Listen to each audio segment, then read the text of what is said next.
Welcome back to the Deep Dive, where we unpack fascinating ideas that reshape how we see the world and hopefully equip you with insights to navigate it more effectively. It's great to be back. Today, we're embarking on a journey into one of humanity's most fundamental and maybe often misunderstood drives, our desire for more.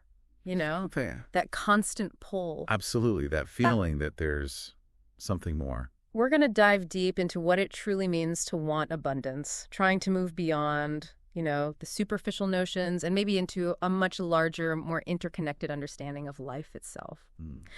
We've been exploring some really profound material lately, and it seriously challenges conventional thinking about ambition, about wealth, about purpose.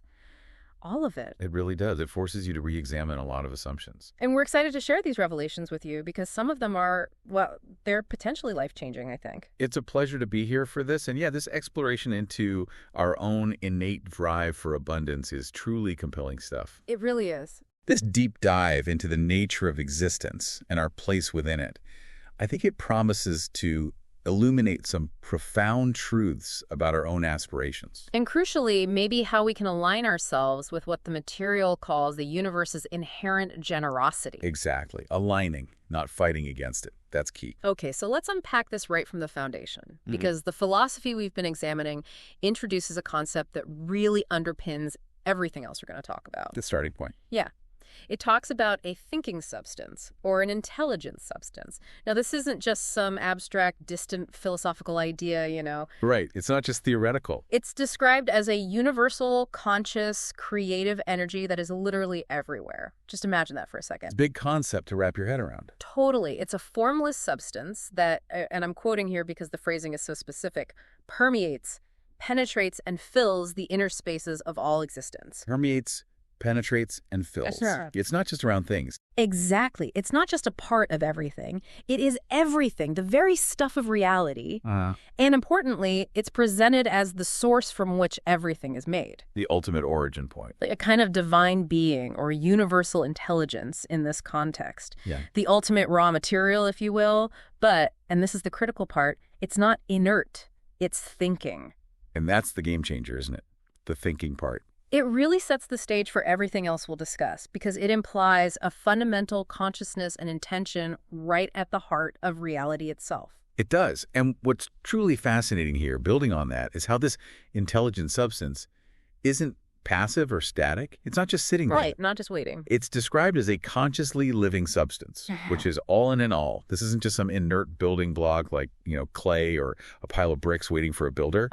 It's vibrant. It's active, and it's fundamentally creative, alive. So active and creative, like it's always doing something. Exactly. Think of it like the very fabric of reality, but not like a still tapestry hanging on a wall. Imagine it buzzing with creative energy. Okay. Like a constantly unfolding masterpiece that's always in the process of becoming more. It's never finished. Wow.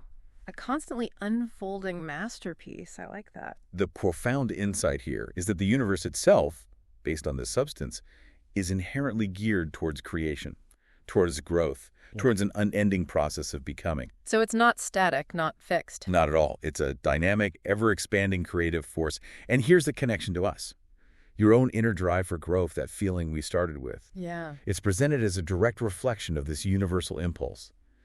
It's almost as if the universe is constantly breathing out new possibilities, and we feel that breath within us. That imagery of an unfolding masterpiece, constantly breathing out, that really shifts the perspective, doesn't it? It makes our own desires feel less selfish, maybe. Precisely. Less isolated, more connected to something fundamental. And this leads us directly to what the material calls the unstoppable drive for increase. It suggests that life itself, not just humans, but life, has an inherent desire for enlargement of its life. An inherent desire. Yeah. Built in. Yeah. This isn't just about survival, which is kind of a baseline instinct, right? Staying alive. Right. Survival is just maintenance. This is about what the text calls forever becoming more. A continuous, unending process of growth and expansion. It's never static, never satisfied with just staying the same. Never content with the status quo. It's presented as a fundamental principle of existence itself. It makes me think, can you remember a moment in your own life where growing in one area surprisingly made you better in all areas. Oh, absolutely. You learn a new skill, maybe something technical. Yeah, like coding or a language. Exactly. And suddenly you find yourself more disciplined in your health habits or more patient with people. It's like the growth ripples outward. It does. Or you start a creative hobby and suddenly you're better at problem solving at work. It feels like this natural inclination, doesn't it, to always be seeking a little more, a little better, a little deeper in some way. It really does. And the material provides such clear, almost undeniable examples to illustrate this principle. They're all around us if we just, look. Like what? Well, think about a single seed, a simple acorn. Okay. It doesn't just produce one more acorn to replace itself. It produces an oak tree that drops thousands of acorns over its lifetime. Right. Exponential growth. Exactly. Or a single bacterium divides, and then those divide. It's multiplication, not just addition. This isn't an isolated event in nature. The text argues it's a universal law. A universal law of increase. Yes. And it applies across all forms of life, and even to abstract concepts. Our consciousness itself, it seems inherently driven to expand, doesn't it? We want to learn more, understand more. Our knowledge is always seeking to increase. Our talents are always pressing to be cultivated and deepened. We feel frustrated when we stagnate. That's true. Stagnation feels wrong, unnatural. These are all manifestations, according to this view, of this ceaseless drive for increase. It emphasizes the necessity for continuous increase, for any intelligent system, or for life itself.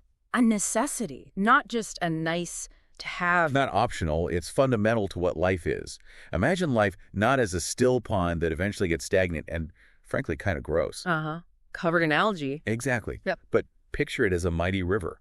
It naturally flows, it expands, it's always seeking new paths, always widening its banks, always deepening its channel. It carves canyons over time. Constantly moving, constantly changing the landscape. Yes. And to resist this flow, to try and dam the river completely, that's presented as resisting life itself, denying its very nature, blocking its inherent potential. You can't really stop the river. You just cause problems if you try. Yeah. That river analogy really brings it home. It makes so much sense. So if this is a universal principle, if life itself is constantly seeking to expand, then it absolutely must apply to us as individuals too. Right. Logically, yes. We're part of life. The material we're looking at says we are subject to the urge of life. This innate impulse for growth is in us. We can't escape it. It's part of our design. And this drive manifests within us as a capacity for larger life-seeking fulfillment. That's a powerful phrase. A capacity seeking fulfillment. It implies the potential is already there, just waiting to be expressed. And we've all been there, haven't we? That restless feeling inside, that quiet whisper, or sometimes not so quiet, telling us there's more. Oh yeah, that discontent. Not necessarily unhappy, but reaching. Right. It might be wanting a bigger space to live or work, or more creative freedom in your job, or deeper connections in relationships, or even just more time to yourself, more peace. All forms of more. And sometimes, we feel guilty for wanting more, right? Like it's greedy or selfish to desire a better house, a better car, more opportunities, more joy, more money. Definitely. There's a lot of societal messaging around that. Contentment versus ambition. It's almost ingrained in us sometimes, by society or maybe past experiences, to suppress that wanting. To think that being good means settling, means not asking for too much. Or that wanting material things is somehow unspiritual. Exactly. That spiritual people should be detached from worldly desires. And that's precisely where this philosophy flips the script, truly shifts our perspective in a profound way. It takes that feeling of guilt and turns it on its head. How so? The text deepens the connection by explaining that the desire for what it calls riches, and we definitely need to unpack what riches truly mean here, because it's not just cash. Right, it feels like a broader concept. It is. That desire is not greed at all, but rather life seeking fuller expression. It's an unexpressed possibility to come into action. Life seeking fuller expression through me, through my desires. Yes, it's not about accumulation for its own sake, like, Scrooge McDuck swimming in his money bin. All right. It's about enabling a more complete, more vibrant, more expressed life. The riches are the means, the tools, the resources. Okay, tools for living more fully. Exactly. Right. It's described as a power seeking to manifest, a fundamental active force within us, trying to become tangible and real in the world through our actions and experiences. A power seeking to manifest. That feels active, like it has its own drive. It does. So think about this. What if that deep-seated desire you have for a better home, where your family feels nurtured and you can be creative, or for more time to pursue your passion, learn new things, travel, Yeah. or for more beauty in your surroundings, art, nature, or for deeper experiences, richer relationships, or even for more financial stability, the freedom from worry about basic needs. All those things we might feel hesitant to admit we want sometimes. What if that wasn't a flaw? What if Yeah. it wasn't a selfish impulse you should suppress? What if it was actually sacred? It's sacred. That's a strong word. Think about it. Yeah. What if it's the universe itself, that intelligent substance, wanting to express more beauty, more harmony, more intelligence, more joy through you? So my desire for a beautiful garden is actually the universe wanting to express beauty. Potentially, yes. If it comes from that place of wanting filler expression, not from competition or envy, it fundamentally reframes what we often perceive as materialistic desire It takes it out of the realm of bad or good, maybe. and puts it into the realm of natural and aligned. It becomes a sacred inner urge to grow and experience life to its fullest potential, which is the inherent direction of the universe itself. Wow. Okay. Yeah. That's a huge shift in perspective. It challenges so many of our ingrained beliefs about desire, about success, about spirituality even. It really does. It requires letting go of a lot of judgment, both of ourselves and others. So if we embrace this idea that wanting more isn't inherently bad, that it's actually life-seeking expression, we then need to get really clear on what these riches or this abundance actually means. Because it's clearly not just about piling up possessions. Absolutely not. The material is very, very clear on this point. Wanting riches isn't about mere accumulation for the sake of hoarding or for showing off. Okay, so it's not about the bigger yacht just to have the bigger yacht. Precisely. It's about enablement. It's about capacity. Riches are presented explicitly as a means to a larger, more complete life. A means to an end. And the end is a fuller life. Exactly. They provide us with things to use, tools for learning like books or courses, tools for doing like equipment or travel, tools for becoming like experiences or environments that foster growth.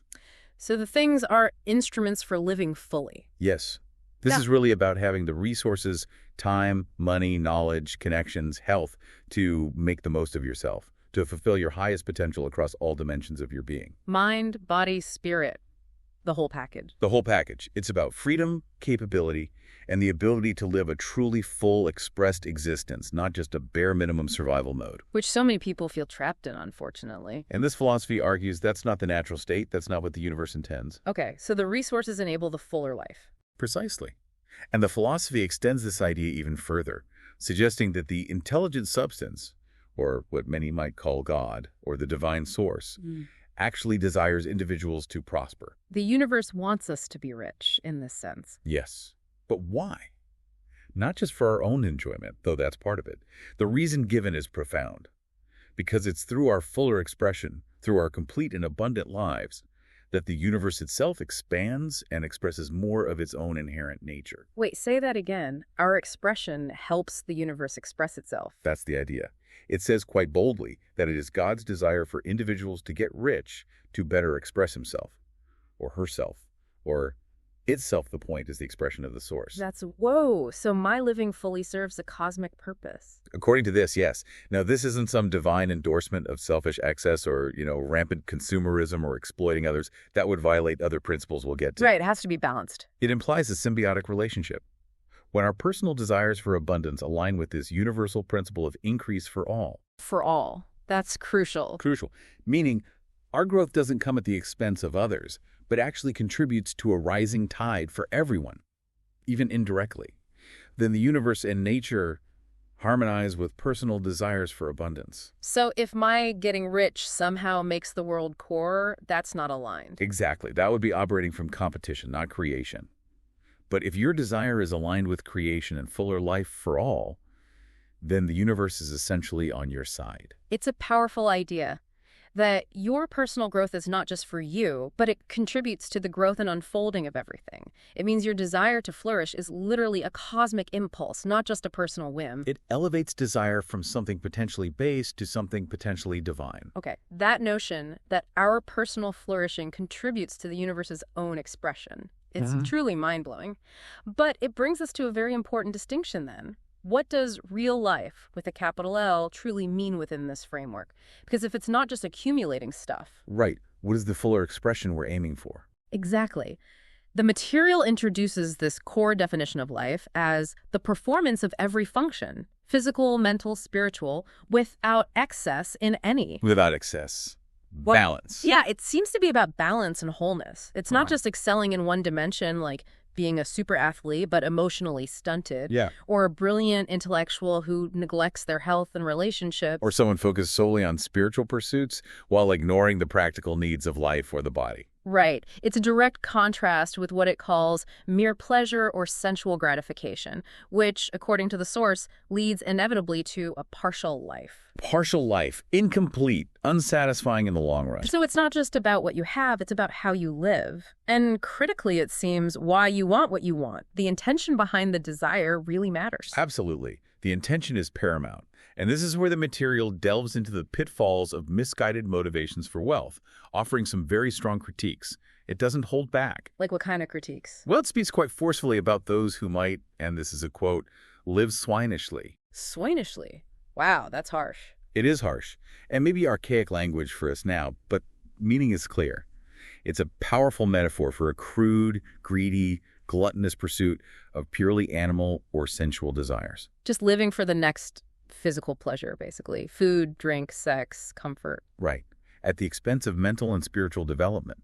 It's a derogatory, strong warning against that kind of superficiality, a life consumed by base gratifications that ultimately leave one feeling empty, even if temporarily satisfied.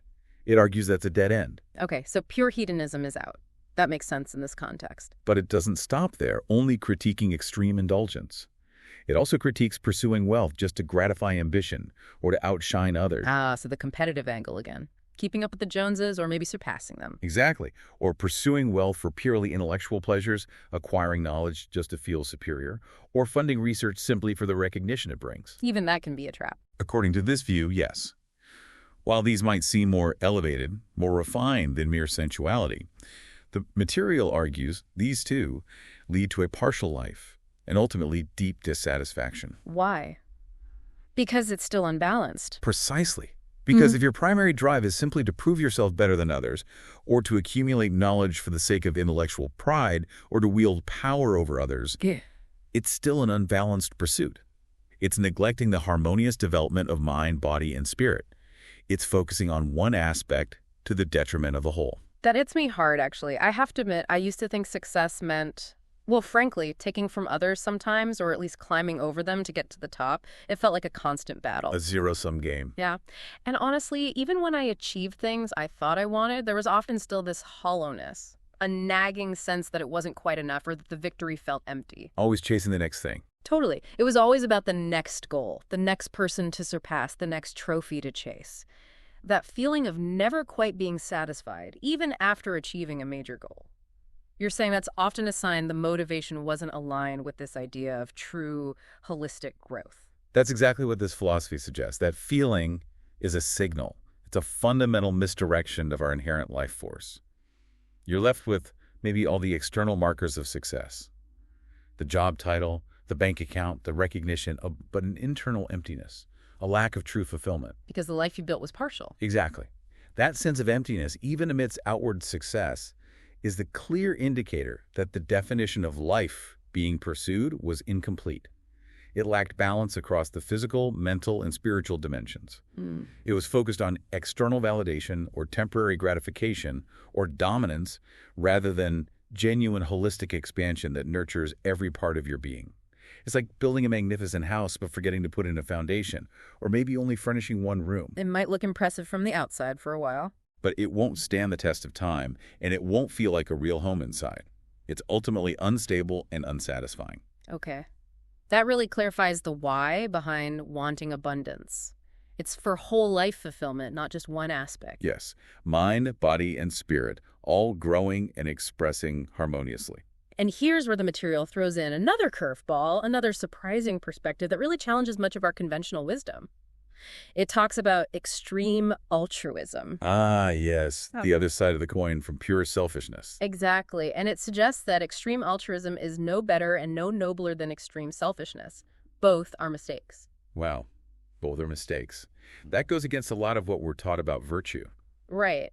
We're often taught that self-sacrifice is the highest good, that putting others completely before yourself, denying your own needs, is the ultimate measure of character. Mother Teresa, Gandhi, those are often the ideals held up. And this isn't necessarily criticizing those figures, but perhaps the interpretation or the extreme application of that idea by everyone else. Maybe.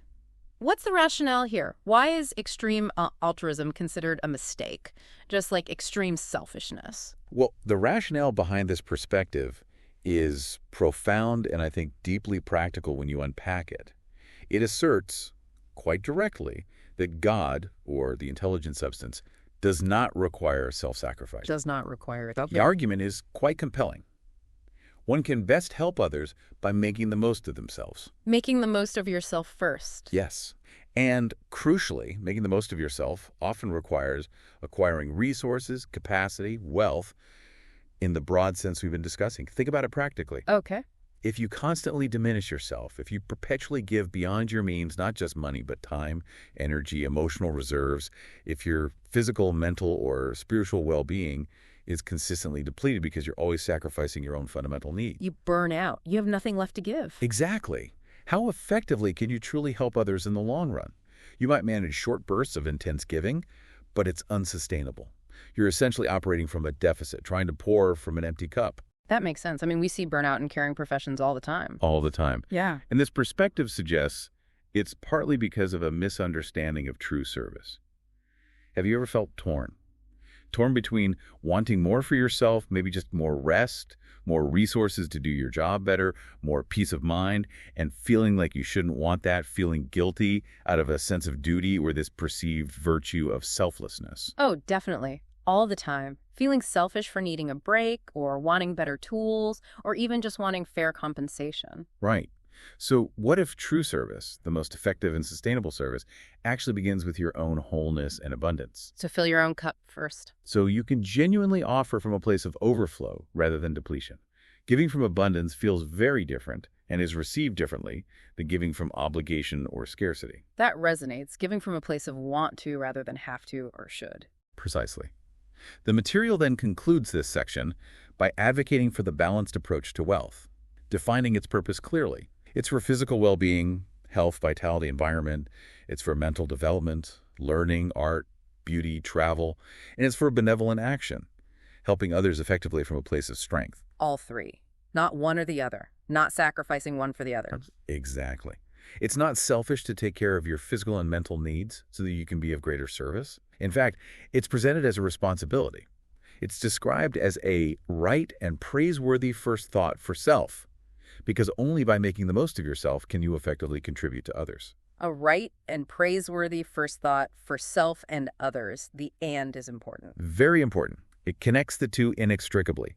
This truly reframes the entire discussion around wanting more. It shifts it from a potentially selfish impulse we should feel guilty about to a powerful, necessary engine for universal good, starting with ensuring our own capacity to live fully and contribute effectively. Wow. Okay, so wanting more life, more expression, more resources is natural, even sacred.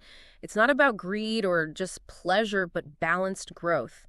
And it's not selfish because making the most of ourselves is how we best serve others. That's a lot to integrate. It is. It challenges deeply held beliefs. So if wanting more isn't greedy, and even extreme self-sacrifice can be a mistake if it leads to that partial life, then how do we actually get this abundance? How do we acquire these resources in a way that aligns with these principles? Now we get to the how, the practical application. Yeah, the methodology. This brings us to another absolutely crucial principle discussed in the material, the idea of the universe's non-competitive nature. This is fundamental to the whole system. It seems like it. The material we're studying emphasizes that the intelligent substance's desire, its fundamental intention, is always for more life to all. To all, not just to a select few, not just to those who win. Exactly. This is fundamental. The universe at its core is inherently designed for universal benefit, not for scarcity, not for limitation. It's not structured like a pie that gets smaller as more people take slices. That scarcity model is a human concept, often born from fear. And this philosophy says that's not the underlying reality. Correct. And this has a profound, almost staggering implication. The text states the inability of intelligent substance to take from one to give to another. It can't take from one to give to another, like it's not in its nature. That's the assertion. It operates by creation, not by redistribution of a fixed supply. This directly contradicts the competitive worldview we're steeped in, where success for one person often seems to require loss or disadvantage for another.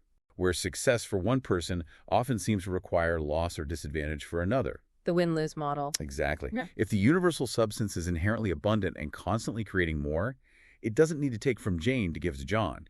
It can generate new resources, new opportunities, new value for John without diminishing Jane's share. In fact, ideally, John's gain adds to the overall abundance. So if that's the nature of the source, Then the imperative for us, if we want to align with this creative flow and manifest abundance, is to rise entirely out of the competitive thought.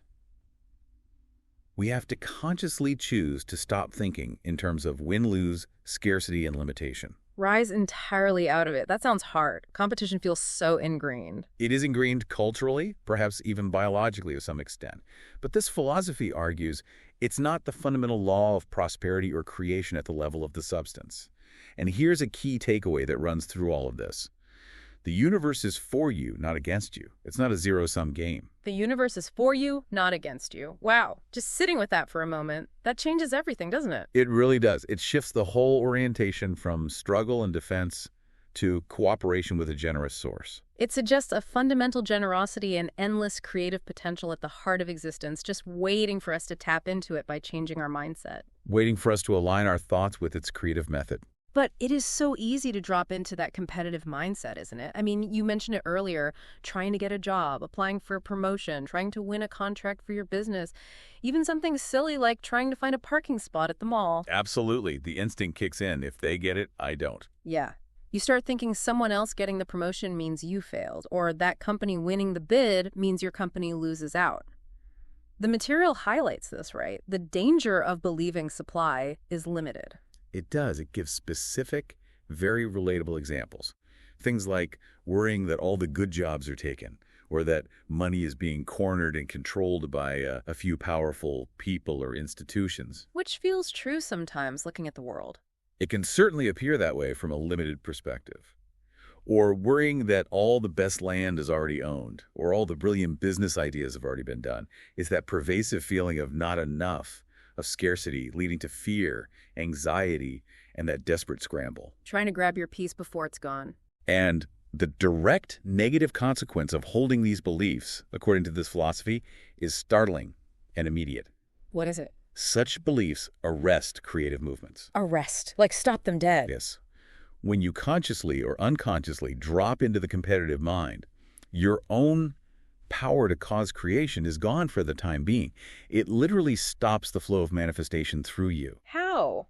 Why does thinking competitively stop creation? Think about it. If you're consumed with the idea that someone else's gain is your loss, where is your mental energy focused? On the lack, on the fight. Exactly. It's focused on what is or what isn't available in the current visible supply.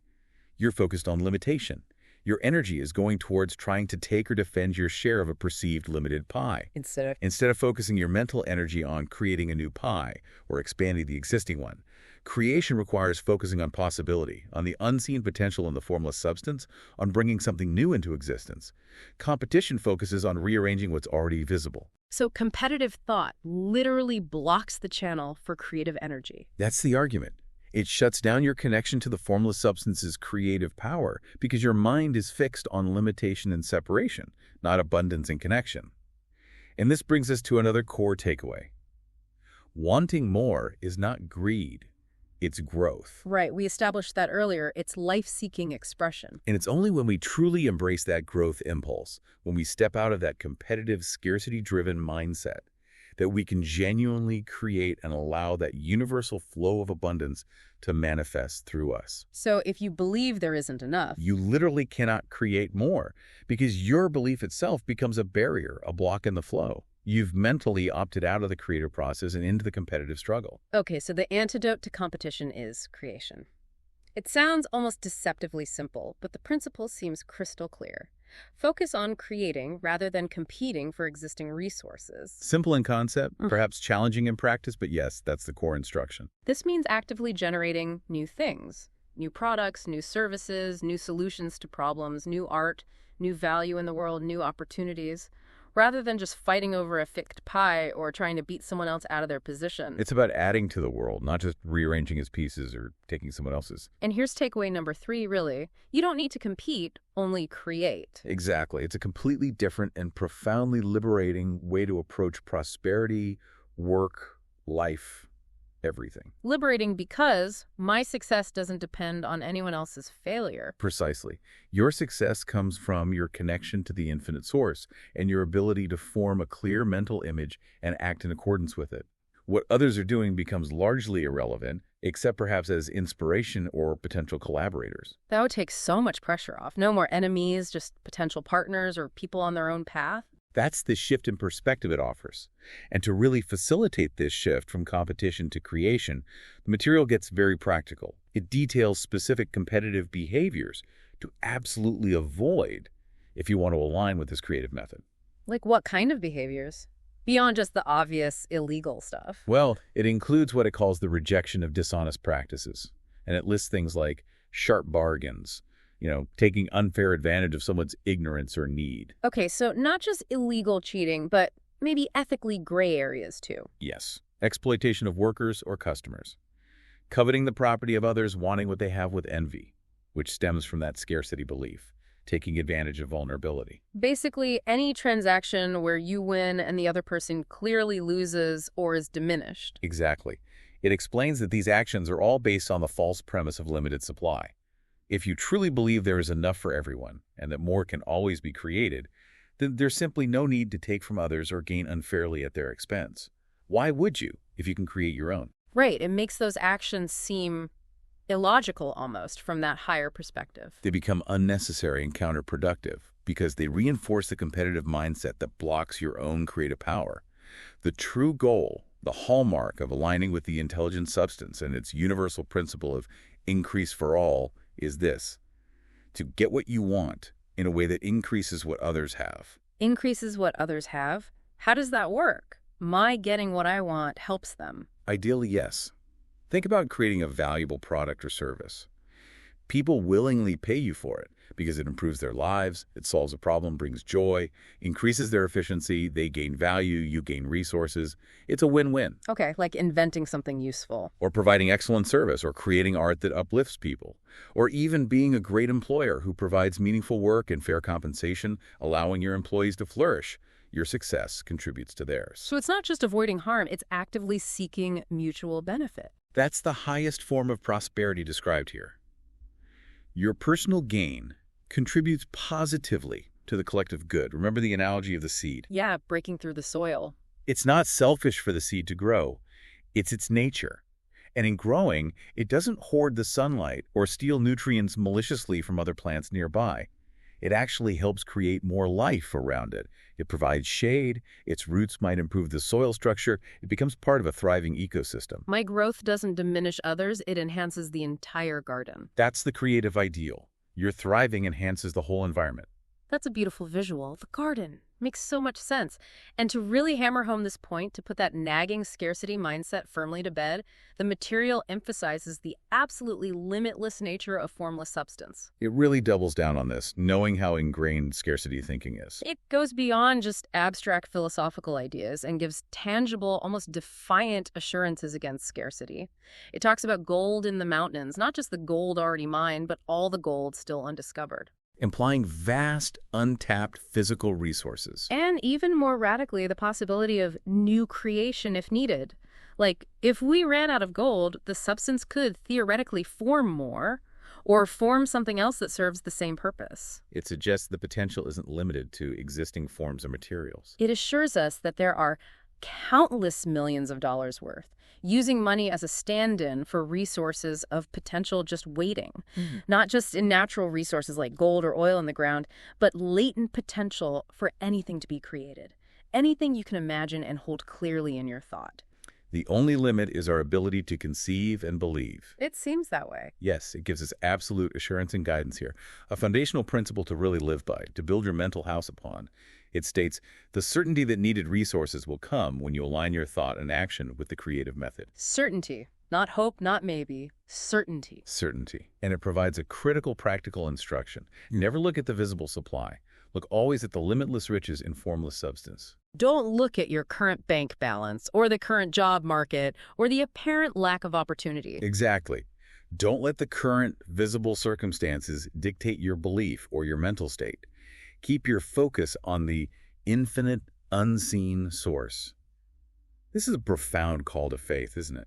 It really is. Faith in the unseen. Trust in the generative power of the universe. To transcend the limitations of what you can currently see with your physical eyes or measure with current instruments, it gives us assurance that no one can prevent you from getting what is yours, provided. And this is the key condition you operate from this creative, non-competitive mindset. So if I'm truly in creative mode, nobody can block me. Not competitors, not gatekeepers, not economic downturns. That's the radical promise.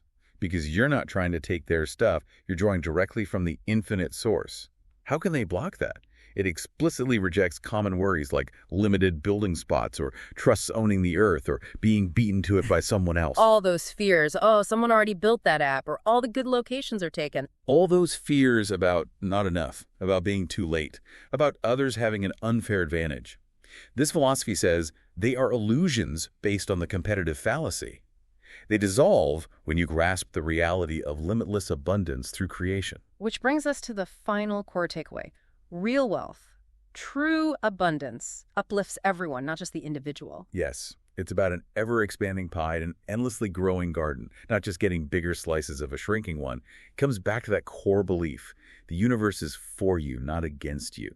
And because it's for all, your true success contributes to the for you aspect for everyone else too. This is incredibly optimistic and empowering if you can really internalize it. It requires a significant mental shift away from lifetimes of conditioning, but yes, it's fundamentally optimistic about the nature of reality and our potential within it. Okay, this framework is starting to feel more solid. The nature of the substance, the drive for increase, the meaning of real life, the rejection of competition, the focus on creation, the limitless supply. Now, this brings us to a really fascinating historical perspective that the material offers. Ah, yes. Contextualizing these ideas in history. It talks specifically about figures often seen as, well, titans of industry, or maybe robber barons, depending on your view. What it calls the plutocratic type, people like Rockefeller, Carnegie, J.P. Morgan. The big names of the Industrial Revolution's consolidation phase. Exactly. And the text readily acknowledges that their methods often directly oppose the principle of creation that we've just been discussing. They operated through intensely competitive practices. Oh, absolutely. They cornered markets, they drove ruthless bargains, they arguably exploited resources and labor, they crushed competitors. They built immense fortunes, but often through what we would now consider very cutthroat, sometimes brutal means, very much the competitive model, not the creative one. Textbook examples of competition, aiming to control the existing supply and eliminate rivals. And yet, the material gives them a surprisingly nuanced, almost functional role, a temporary role in the grand scheme of industrial and societal evolution. It doesn't just condemn them outright. No, it's more complex than that. It suggests they were, perhaps unknowingly, unconscious agents of the supreme. Unconscious agents, playing a part they didn't even realize. That's the idea. Playing a necessary, albeit temporary, role in organizing productive industry on a scale never seen before. Necessary how, if their methods were opposed to creation? Necessary perhaps in a transitional phase. Despite their competitive means, the argument is they contributed to what the text calls general racial upbuilding, which likely means the broad progress of humanity at that time and industrial evolution. So they systematized production, built infrastructure, created large-scale organization. Exactly. They were master organizers, even if driven by competitive motives. They brought order and efficiency, albeit often harshly, to previously chaotic industries like oil, steel, finance. Their methods, while perhaps ethically questionable by creative standards, did lay some essential groundwork for modern industrial society. So a messy but maybe unavoidable step. Perhaps. The text uses a really striking analogy here. It compares these figures to the monster reptiles of the prehistoric eras. Dinosaurs. Rockefeller is a T-Rex. Maybe more like a brontosaurus of industry. Huge, powerful, shaping the landscape, clearing the way, consuming vast resources, essential for their time and the planet's evolution. But ultimately, A passing phase, destined to be replaced by more adaptable, perhaps more cooperative forms later on. So The Rockefellers and Carnegies and Morgans were, in this view, essentially the dinosaurs of industrial organization. Necessary for a time, but paving the way for something entirely new, something more evolved. That's a fascinating reframe, a necessary but ultimately temporary and transitional stage of economic evolution moving towards something better. Yes. And the text suggests that their way, the purely competitive way, while it built massive fortunes, was often deeply unsatisfactory and impermanent for them personally. Unsatisfactory, even with all that wealth and power. It implies that. It hints they may have lived, despite the outward appearances, abject and wretched lives in some internal sense, which connects right back to that idea of a partial life we discussed earlier. Ah, right. They achieved immense power and wealth. Physical material, maybe gratified ambition, mental, but perhaps lacked the spiritual balance or the joy of true creation and contribution. Exactly. Living by competition, even if successful by worldly standards, is presented as inherently stressful, fear-based, and ultimately unfulfilling compared to living by creation, and it predicts their eventual succession by agents of the multitude, perhaps meaning new forms of organization, maybe more cooperative or democratized, who will organize distribution more equitably, not just production. So the dinosaurs cleared the land and built the factories. But the next stage is about sharing the fruits more widely, using a different creative mindset.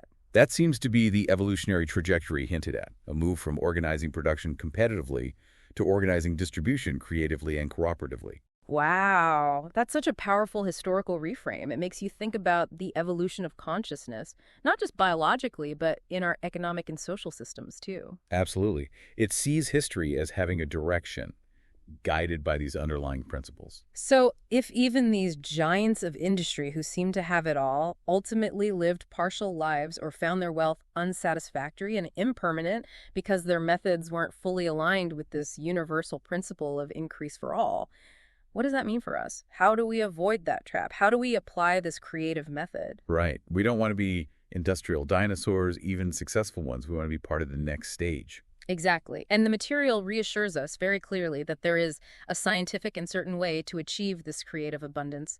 It's available to anyone right now who is willing to learn and apply the principles. It's not random chance. It's not luck. It's not about being born into the right family. It's presented as a science, like chemistry or physics. There are laws, and if you follow them, you get predictable results. A science of getting rich, but in that holistic, balanced sense. Precisely. It's a process, a method. Okay, so what is the method? Does it boil it down for us? It does. It boils down to what the material calls the formulated statement, a concise summary of the 3 core principles of manifestation that are truly foundational to this whole system. The core formula. Let's hear it. Okay, principle 1. There is a thinking stuff from which all things are made, and which, in its original state, permeates, penetrates, and fills the inner spaces of the universe. Right. That reaffirms the universal conscious source we discussed at the very beginning, the fundamental creative fabric of reality, the intelligent substance. John, Got it. Principle 2. A thought in this substance produces the thing that is imaged by the thought. Okay. This highlights the power of our minds, the incredible, almost magical power of mental imagery and clear intention. Our thoughts aren't just passive reflections. They have a real formative impact on this fundamental substance. Your thought impresses itself upon the substance and causes the form. In Principle 3, which connects the first 2 and defines our role. Man can form things in his thought, and, by impressing his thought upon formless substance, can cause the thing he thinks about to be created. Man or woman or anyone. Yes, humankind. We have the capacity to form mental images, and by impressing those images onto the formless thinking source, we initiate the process of creation. We become causal agents. Okay. Form the thought, impress the thought, creation happens. It sounds so simple stated like that. Simple, but not necessarily easy. The key phrase there is impressing his thought upon. Impressing? Yeah, what does that really mean? It sounds like more than just casual thinking. Exactly. It's not just wishing or hoping or daydreaming. It implies a focused, consistent mental image held with unwavering conviction and, crucially, imbued with feeling, particularly the feeling of gratitude and already having received it. So it's focus, belief, and emotion combined. Yes. It's like planting a seed in fertile ground. The seed is your clear, focused thought or mental image. The ground is this universal, formless substance. But you have to plant it with faith, water it with expectancy and gratitude, and protect it from the weeds of doubt and fear. The weeds of doubt and fear, like competitive thoughts. Precisely. And it directly ties back to what we said earlier. Yeah. You must rise entirely out of the competitive thought. Because if you fall back into believing in scarcity, limitation, or that you have to take from others, You arrest the creative movements. you do. You Yes. literally stop the very process you're trying to initiate. It's like pouring weed killer on your own mental garden just as the seed is starting to sprout. You negate your own creative effort. Wow. Okay. So maintaining that creative mindset, free from competition and doubt, is absolutely essential for the impressing part to work. It's non-negotiable, according to this science. But how do you actually do that? How do you impress your thought with that kind of certainty and focus, especially when maybe your current reality looks very different from your desire? Is it just visualization, or is there a deeper mental discipline involved? That's an excellent question, and it's where the practical application, the real work, truly comes into play. It's definitely more than mere visualization, although visualization is a powerful tool, certainly, for forming that clear mental image. So visualization helps get the blueprint clear. Yes, it clarifies what you want to create. Yeah. But impressing your thought implies a deeper state. It implies a deep conviction, a sustained mental focus, and an emotional resonance with the desired reality. Conviction. Believing it's possible. Believing it's yours. More than possible, believing it's already on its way, or even already here in the unseen realm. It's about knowing with unwavering certainty that what you are thinking about is in the process of becoming real because you've initiated the cause according to universal law. Knowing it's already done, in a Yeah. sense. Yes. It involves cultivating a state of gratitude and expectation, as if you already possess it. Feeling the feelings now that you expect to feel when it manifests. So it's not just thinking about the thing, but thinking from the state of already having achieved it or received it? Exactly. Thinking from the end result. This requires conscious mental discipline. It means diligently redirecting your thoughts whenever they stray towards doubt, worry, fear, or competitive comparison. Catching yourself when you slip back into old patterns. Constantly, and gently but firmly bringing your focus back to the desired outcome, holding it with faith, with gratitude, with positive expectation. It's a practice, like meditation or learning an instrument. It takes practice and persistence. Absolutely, especially when external circumstances seem contradictory. But when you truly embrace those core takeaways we identified. That the universe is for you, that wanting more is growth, that you only need to create, that real wealth uplifts all. Yes. When you truly anchor yourself in those beliefs, that internal alignment empowers your thought. It gives your mental image the focus and the feeling it needs to impress itself effectively upon the formless substance. It's a continuous practice of aligning your inner world, your thoughts, beliefs, and feelings with the creative, abundant, non-competitive nature of the universe itself. It's about cultivating an abundance mindset where you genuinely believe in an ever-expanding pie and that your part is simply to create your contribution, not to fight for a slice. That's the essence of it, cultivating that state of being. So wrapping this up, it's not just a fleeting wish, is it? It's a sustained, focused, emotionally charged conviction about what you desire to create, coupled with the unwavering belief that it's already on its way because you're aligned with the creative laws of the universe. And that its manifestation will naturally uplift not just you, but others too, because you're operating from creation, not competition. This whole deep dive, it really boils down to such a profound, potentially life-altering understanding. Wanting more isn't wrong. It's natural. It's growth. It's life-seeking expression. Right. And it's achieved most effectively, most satisfyingly, through creation aligned with universal good, not through competition fueled by scarcity. It's actually a right and praiseworthy thought, not something to feel guilty or ashamed about. A complete paradigm shift from common thinking. It really is. So we really invite you, listening right now, to just reflect on your own desires with this new, maybe more expansive perspective. Think about those things you truly yearn for. The things that represent more life for you. Yeah. What if that deep yearning you have for something more, that better job that uses your talents, that more fulfilling relationship built on mutual growth, that sense of inner peace amidst chaos, that financial freedom to pursue your purpose without constraint? What if it isn't a flaw? What if it isn't selfish? What if it's actually a blueprint? A blueprint delivered by the universe. A blueprint for your next stage of growth. What if it's the universe itself trying to express more life, more beauty, more intelligence, more love through you? How does that change how you view those desires? Yes, exactly. So what does all this mean for you right now, today? in your daily life as you go about your business. Perhaps it's a realization, maybe just sinking in now, that every true desire you hold, the ones aligned with more life, more expression, not just fleeting gratification or competition, isn't a burden you have to carry or a selfish whim you should suppress, but it's a blueprint for your next level of expansion, a sacred calling for more life. And crucially, remember, it's not just for you. Because as you expand, as you create, as you express more life, it ripples outward. It inevitably touches and potentially uplifts everyone your life connects with. The journey to true abundance, the kind that satisfies the soul, isn't about taking from a limited supply. It's not about winning against others. It's about becoming. It's about becoming more, aligning yourself with that universal creative principle of increase. And in becoming more, in aligning with that flow of creation, you inherently create more for the world around you.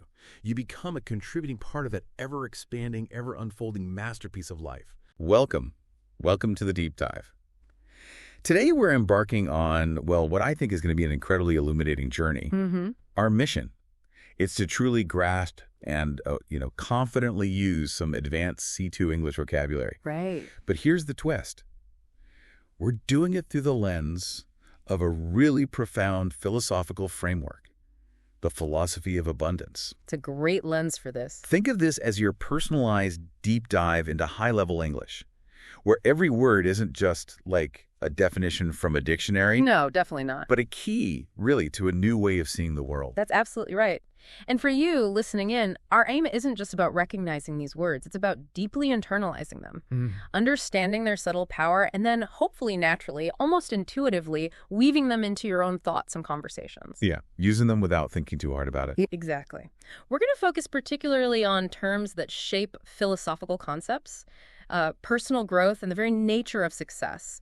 These words aren't just linguistic tools. They're concepts that, once you truly get them, well, they can really reshape your perspective. And that's precisely why active listening is so foundational for truly mastering these C2 terms. It's not about passively letting words just wash over you, right? No, not at all. It's about recognizing them in their natural habitat, discerning their nuanced power within a phrase, and genuinely feeling their meaning. That feeling part is crucial. Yeah. When you're actively tuned in, you're not just processing individual words, but the entire rich tapestry of ideas they help create. Couldn't agree more. Active listening lets you absorb the natural flow, the rhythm, the cadence of advanced English. And this is vital for confident usage. It goes far beyond simply, rote memorization. Right, beyond flashcards. Way beyond. It helps you grasp the intent behind the words, the underlying philosophical currents they carry, which is what elevates them to that C2 level. It's how you move past mere recognition and truly own the vocabulary. So how are we going to explore all this? We're going to approach it like a fascinating conversation between us, almost like we're dissecting these incredible ideas together. Exactly. We'll be your guides, sort of unwrapping each word, but not in isolation. Yeah. We'll connect it to the broader tapestry of this really powerful philosophy. We'll be systematic, yes, but fluid. We'll introduce a word, give its core meaning, show you an example, but then, and this is the fun part, we'll dive deeper into its nuances, its connections to the philosophy of abundance, and explore what it actually feels like when you encounter it. The vibe of the word. Sort of, yeah. And finally, we'll offer a practical listening tip, helping you not just hear, but really experience these words in context. Think of it less like a lecture. Definitely not a lecture. And more like exploring an intricate map together, step by step. Exactly. Consider this a focused, yet, dynamic exploration. Like we're deciphering an ancient, profound text, concept by concept. It's going to be insightful, engaging, and honestly, I'm genuinely excited about what we'll uncover. Let's jump right in. All right, let's start at the very beginning, the absolute foundation of this philosophy. Our first term here is deity. It's a noun, and we're putting it in the category of a philosophical concept. Right. Deity. At its core, it signifies simply a god or goddess, a divine being. Pretty straightforward definition. It is, and it's a term, steeped in history. It goes way back to humanity's earliest attempts to explain the universe, the powers that be. And the example sentence really places it in context.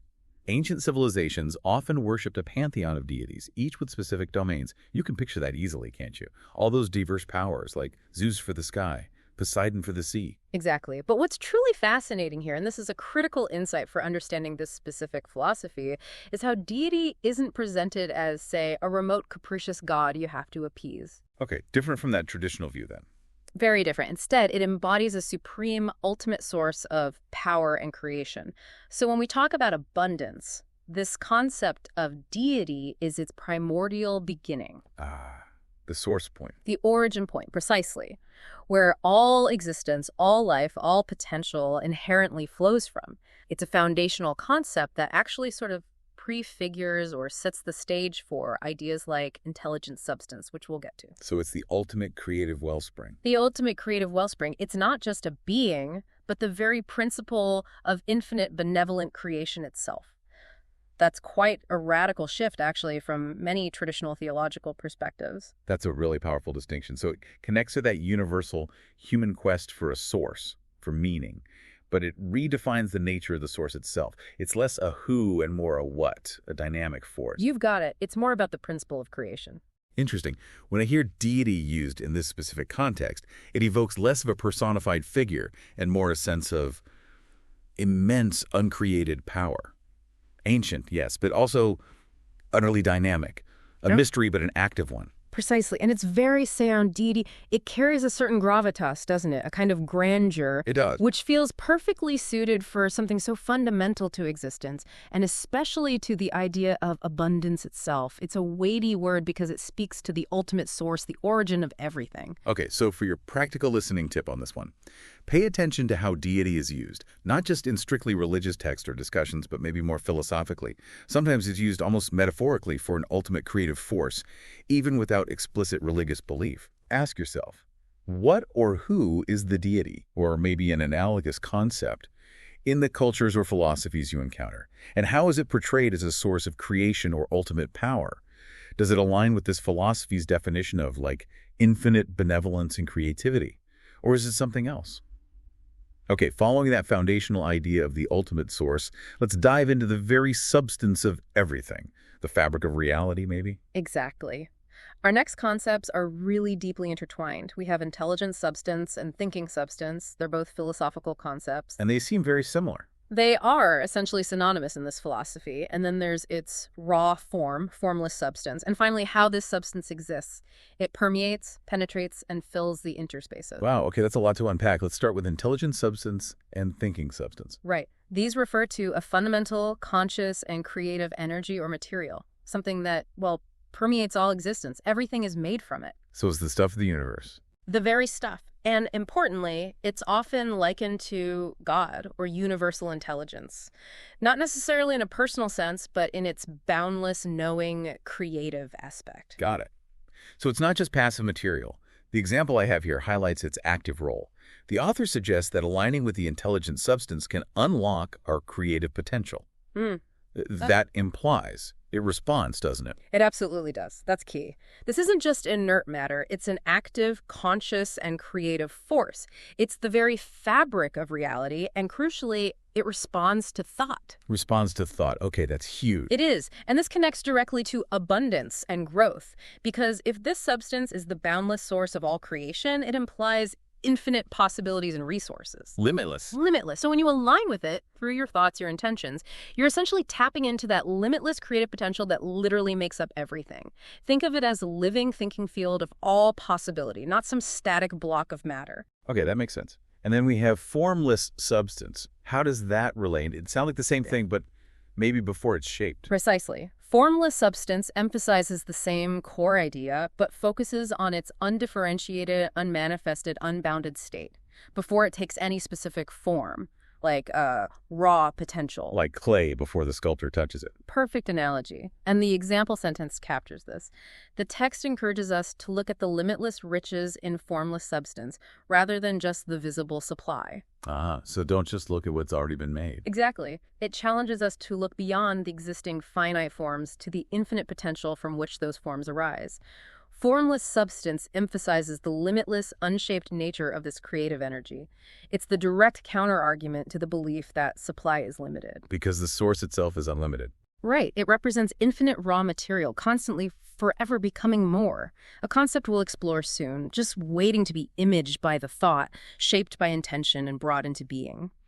True abundance isn't found in the already manifested forms, which are finite by nature.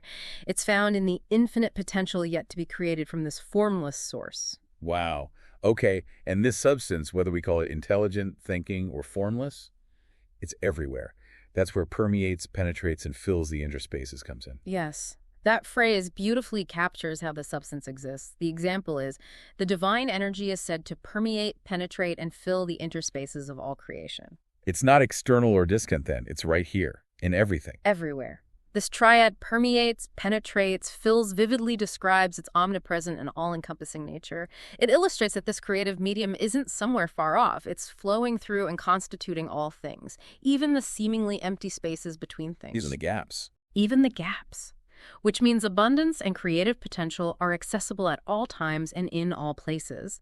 This really supports the idea that its movements must be for more life to all, and that it's available equally in all. It's the very air we breathe, the space between the atoms, the potential within everything. It completely redefines reality, doesn't it? This subtle yet totally pervasive presence.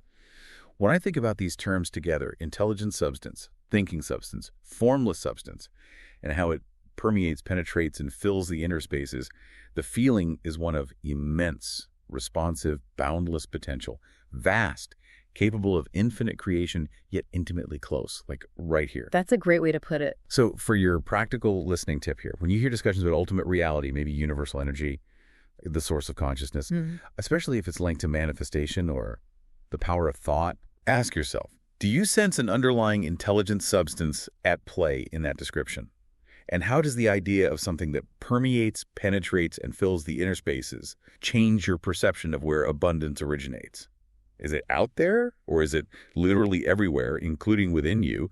Makes it feel much more accessible, doesn't it? It really does. It brings it home. Okay, so if this intelligent substance is everywhere, and it's responsive to thought, what about our own internal drives? Where do our desires fit into this picture?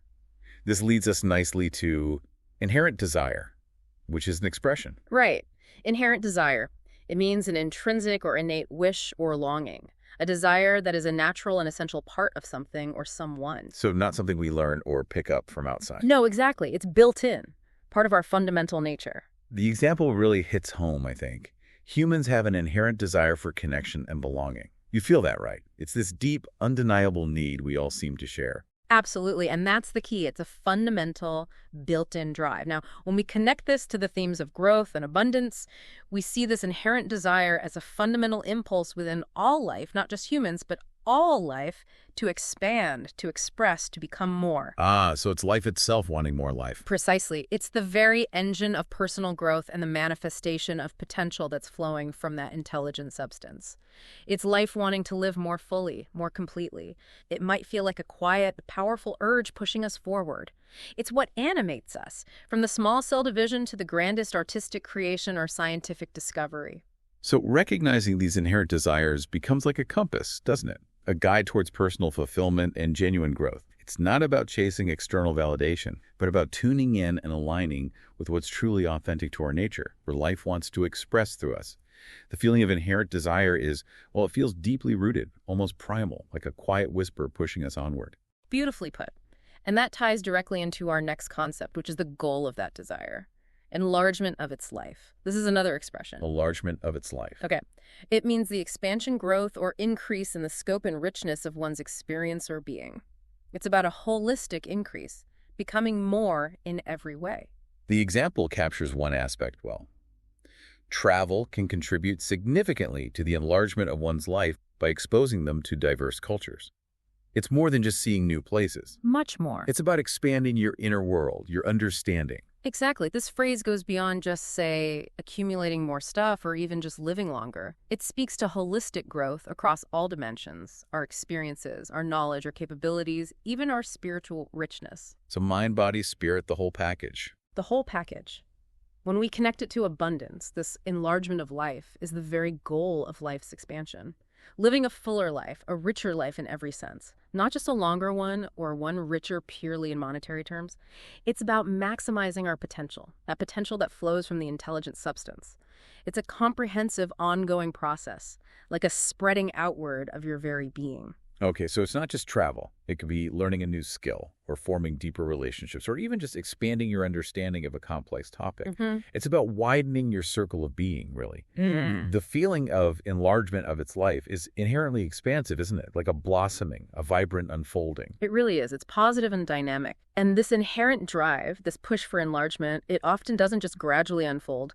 Sometimes it manifests in a sudden surge of activity, or, as the expression puts it, something springs into activity. This is a really vivid idiomatic expression. Springs into activity. I like that. What's the core meaning? It means something begins to move, operate, or be active suddenly and quickly, like a switch being flipped. Think of this example. As soon as the spring rain fell, the dormant garden sprang into activity, bursting with new growth. You can just picture it. Boom. Everything starts growing. It's an immediate, almost explosive emergence. Yes. This phrase really zeroes in on the sudden, energetic initiation of a process, especially one of growth or manifestation. When we connect it to creation and abundance, it illustrates how potential, once it's activated, maybe by an aligned thought or the right conditions, like the rain in the example, it rapidly bursts into being. Like that seed finally transforming into a plant. Exactly. It implies a natural, almost inevitable surge of life, a dynamic and powerful emergence.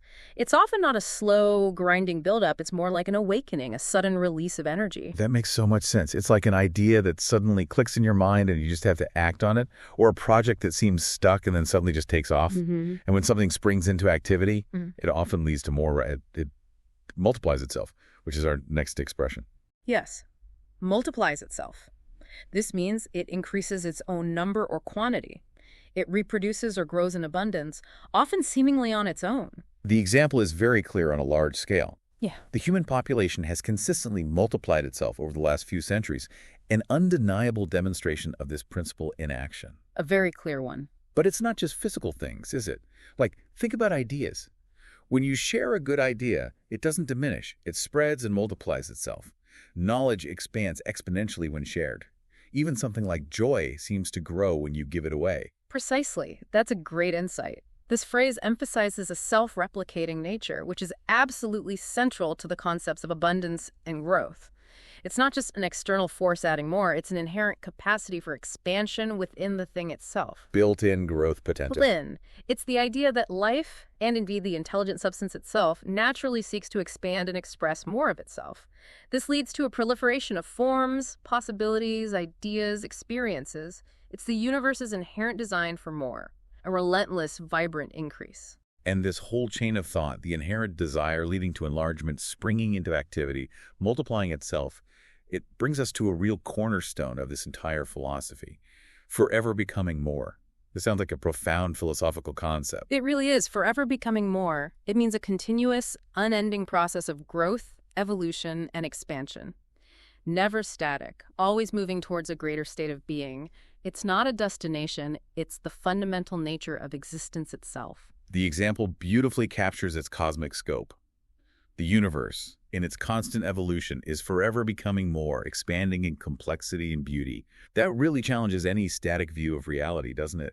Like the idea that things are fixed or finished. Absolutely. This concept is the very nature of abundance, as understood in this philosophy.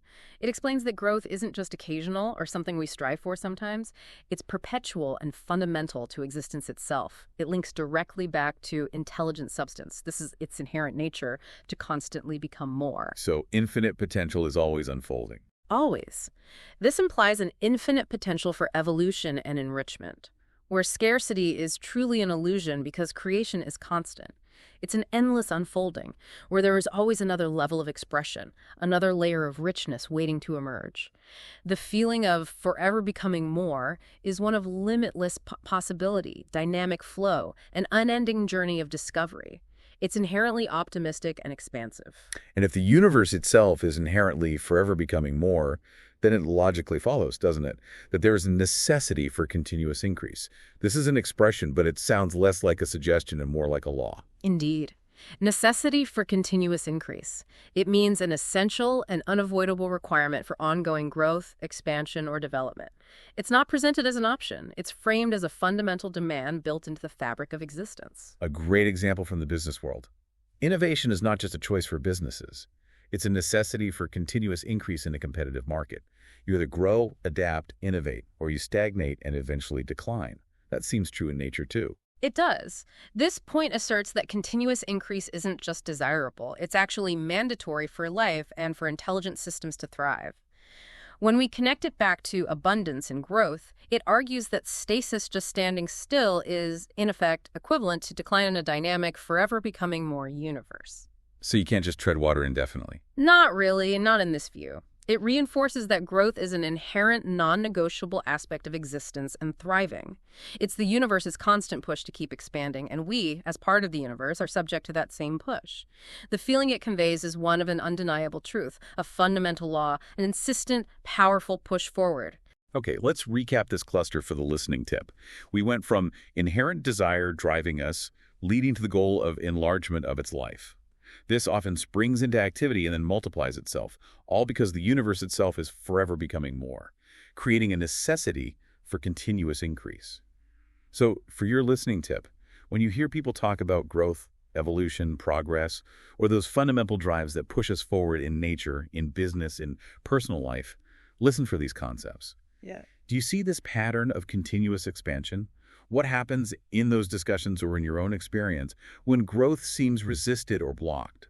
Does it feel like going against a natural current? That's a great reflection point, thinking about where we might be resisting that natural urge to grow. Now, if this continuous increase is a necessity, how do we personally align with it? How do we participate consciously? That brings us to the idea of how we cultivate ourselves. That's a verb, right? Yes, cultivate. It means to develop a quality, talent, or skill. Or more broadly, to try to acquire or develop something desirable. The key implication is intentional, sustained effort over time. It's not passive. Definitely not passive. Here's a perfect example. It takes discipline to cultivate a calm and resilient mindset in challenging times. You don't just wake up resilient. You have to work at it, nurture it. Exactly. This word really emphasizes the intentional, active effort involved. I like the analogy you use, nurturing it, like tending a garden. You prepare the soil, plant the seed, water it, protect it. Right. When we connect, cultivate to growth and personal abundance, it shows that true development, whether it's our character, a specific skill, or even relationships, requires consistent, mindful nurturing. This is precisely how individuals consciously align with that necessity for continuous increase. It's the human act of cooperating with the universal drive for forever becoming more. It evokes a feeling of careful attention, gradual but deliberate improvement, a purposeful act. And often, when we're actively cultivating something important, or maybe even when we're just living authentically, we might feel subject to the urge of life. That's our next expression. It sounds almost like being compelled by something. It does. Subject to the urge of life means being influenced, governed, or driven by a powerful, innate impulse or desire for life and growth, like you're caught in a current. The example is really evocative. Artists often feel subject to the urge of life-seeking expression through their creative work. You hear artists talk like that, right? Like the idea just has to come out, almost compelling them. Absolutely. It's that sense of being a channel, almost. So in this context, it's not a weakness to feel subject to this urge. It's actually a sign of alignment. That's the perspective here, yes. Yeah. It's seen as a powerful, natural alignment with universal growth, a sign that you're in the flow. It highlights being under the influence of this fundamental, almost irresistible drive for expansion. The life force itself. The life force itself. When connected to creation and abundance, it illustrates that this urge is the inherent pressure from intelligent substance, wanting to manifest more life, more experience, more beauty through us. It's the intrinsic force pushing towards the enlargement of its life. It can feel like an inner momentum, a sense of being guided or even compelled by something larger than oneself, but in a positive way. And this leads us directly to a really profound idea within this philosophy, that we all possess a capacity for larger life-seeking fulfillment. That's a powerful expression. It really is. Capacity for larger life-seeking fulfillment. This refers to the inherent potential or ability within every individual to experience a more expansive, richer, and more complete existence. And crucially, it includes the active drive of that potential to be realized. So it's not just potential, it's potential seeking to become actual. Exactly. It's a built-in blueprint for growth, combined with the energy to build it, residing in every single person. The example really resonates with everyday experience. The desire for new experiences is often a manifestation of our capacity for larger life-seeking fulfillment. That restlessness, that yearning for more, for deeper meaning, for new horizons. That's seen as this capacity pushing for expression. This is a core philosophical idea here. It states that everyone possesses both this potential for greater abundance and an active drive to realize it. When connected to abundance and growth, it beautifully illustrates how all genuine desires, even, the text argues, the desire for material wealth, are ultimately linked to this universal impulse for a holistic, expanded existence. They aren't just superficial wants. So, wanting more money isn't inherently bad if it's driven by this deeper desire for a fuller life. That's the argument. It's seen as an internal compass, an innate intelligence guiding us towards greater life and expression, a natural unfolding. The feeling of this phrase is one of deep-seated potential, a quiet yearning, almost a sense of destiny unfolding from within. Which then pushes us, or life pushes through us, to bring forth unexpressed possibility to come into action. That's another really insightful expression. Yes, unexpressed possibility to come into action. This refers to a potential or capability that exists but has not yet been realized or manifested. And the key part is that it's now striving to be actualized. It's not just sitting there passively. It wants to happen. It wants to happen. And the example clarifies it perfectly, I think. Every dream, before it becomes reality, is an unexpressed possibility attempting to come into action. That's very relatable for anyone who's ever had an idea or a goal. It is. This phrase focuses on the dynamic tension, that's a good way to think about it, of something latent, something potential, now actively pushing towards manifestation. When we connect it to creation and abundance, it shows that the intelligent substance is constantly urging these dormant potentials within us, within the world, to emerge. Like seeds underground pushing up. Exactly. And this emergence contributes to greater life, new forms of abundance, new solutions, new beauty. It's about bringing the invisible into the visible, taking an idea or potential and making it real because the universe itself is always seeking more expression. It evokes a feeling of anticipation, an energetic push, a powerful force just on the verge of breakthrough. This feels very similar to, but maybe even more forceful than, power seeking to manifest. That's another key expression here, right? It is closely related, yes. Power seeking to manifest. This means a fundamental active force or potential energy that is actively trying to become tangible, visible, or real in the physical world. It emphasizes the force behind the possibility. Here's a resonant example. The artist felt a strong inner power seeking to manifest through her paintings. You can just picture that creative compulsion, that energy that demands an outlet. It feels less like a possibility and more like a definite force. That's a good distinction. This phrase emphasizes the inherent active force within both the intelligent substance and potentially within individuals when they are aligned. When connected to creation and abundance, we see it as the engine driving all desires and all forms of creation. It shows that the universe itself possesses this generative impulse to bring forth more. It's not waiting to be asked. It's actively pushing. It's actively pushing, seeking expression. It's a key principle for understanding how abundance comes into being. It's often less about forcing something to happen and more about aligning with and allowing this inherent power to express itself through you. It can feel like a surge of energy, a potent inner drive, a force that almost cannot be contained. Okay, so for the listening tip on this cluster covering cultivate being subject to the urge of life, recognizing our capacity for larger life-seeking fulfillment, nurturing unexpressed possibility to come into action, and feeling that power seeking to manifest when you hear conversations about personal development, deep motivations, the spark of creativity, or even just that feeling of being in the zone. Mm-hmm. Listen for how these terms might describe those internal drives. Do you recognize moments in your own life where you felt subject to the urge of life? What unexpressed possibility might be trying to come into action through you right now? Recognizing these can be really empowering, can't they? Immensely empowering. It shifts the focus from lack to potential. Okay, with all this talk of powerful creative forces and inherent urges, how do we effectively work with them? How do we get into that flow? That brings us to the idea of how we harmonize with the process. That's a phrasal verb. Yes, harmonize with. It means to be in agreement or accord with something else. But more than just agreement, it suggests combining in a pleasing or effective way, like musical notes forming a chord. Ah, I like that. Finding a natural fit where things just click together smoothly. Exactly. The very practical example is, for personal well-being, your actions should harmonize with your core values. When they do, things just feel right, don't they? There's less internal conflict. Absolutely. That feeling of rightness is key. This phrase implies compatibility and mutual support, not just grudging agreement or forceful alignment. When we connect it to creation and abundance, it shows that aligning with intelligent substance means allowing our actions, our thoughts, our desires to flow in accord with the universal creative flow. Going with the current, not against it. Precisely. This leads to more effortless manifestation and true abundance. It's about finding resonance, not resistance. When you're in harmony, things just seem to fall into place more easily. It suggests balance, that smooth fit, that sense of rightness and synergy. And the ultimate goal of harmonizing, according to this philosophy, seems to be achieving the performance of function. This sounds like a really profound philosophical concept. It is quite profound. In this specific text's philosophy, performance of function is defined as the act of carrying out one's purpose or role, fulfilling one's inherent capabilities across all dimensions of being physical, mental, spiritual. And crucially, this holistic fulfillment is how life itself is defined in this framework.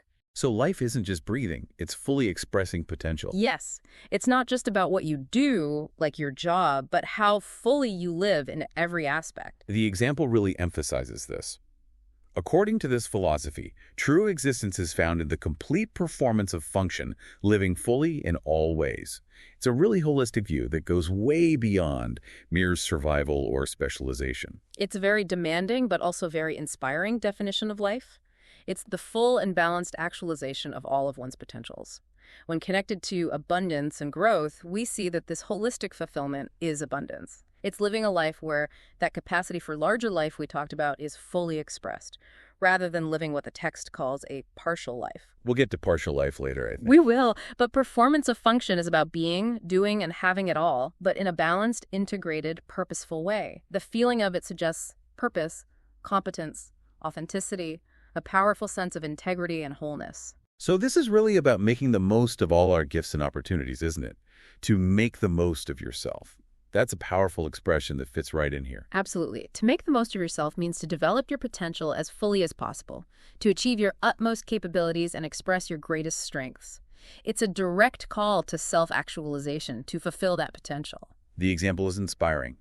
The school's motto was to inspire every student to make the most of themselves. What a wonderful aspiration. And one that aligns perfectly with this idea of abundance as full expression. Indeed. This phrase is a direct call toward achieving that enlargement of life and performance of function. It implies an active, intentional effort to fully express one's capacity for larger life-seeking fulfillment. When we connect it to abundance, it shows that true wealth isn't just material.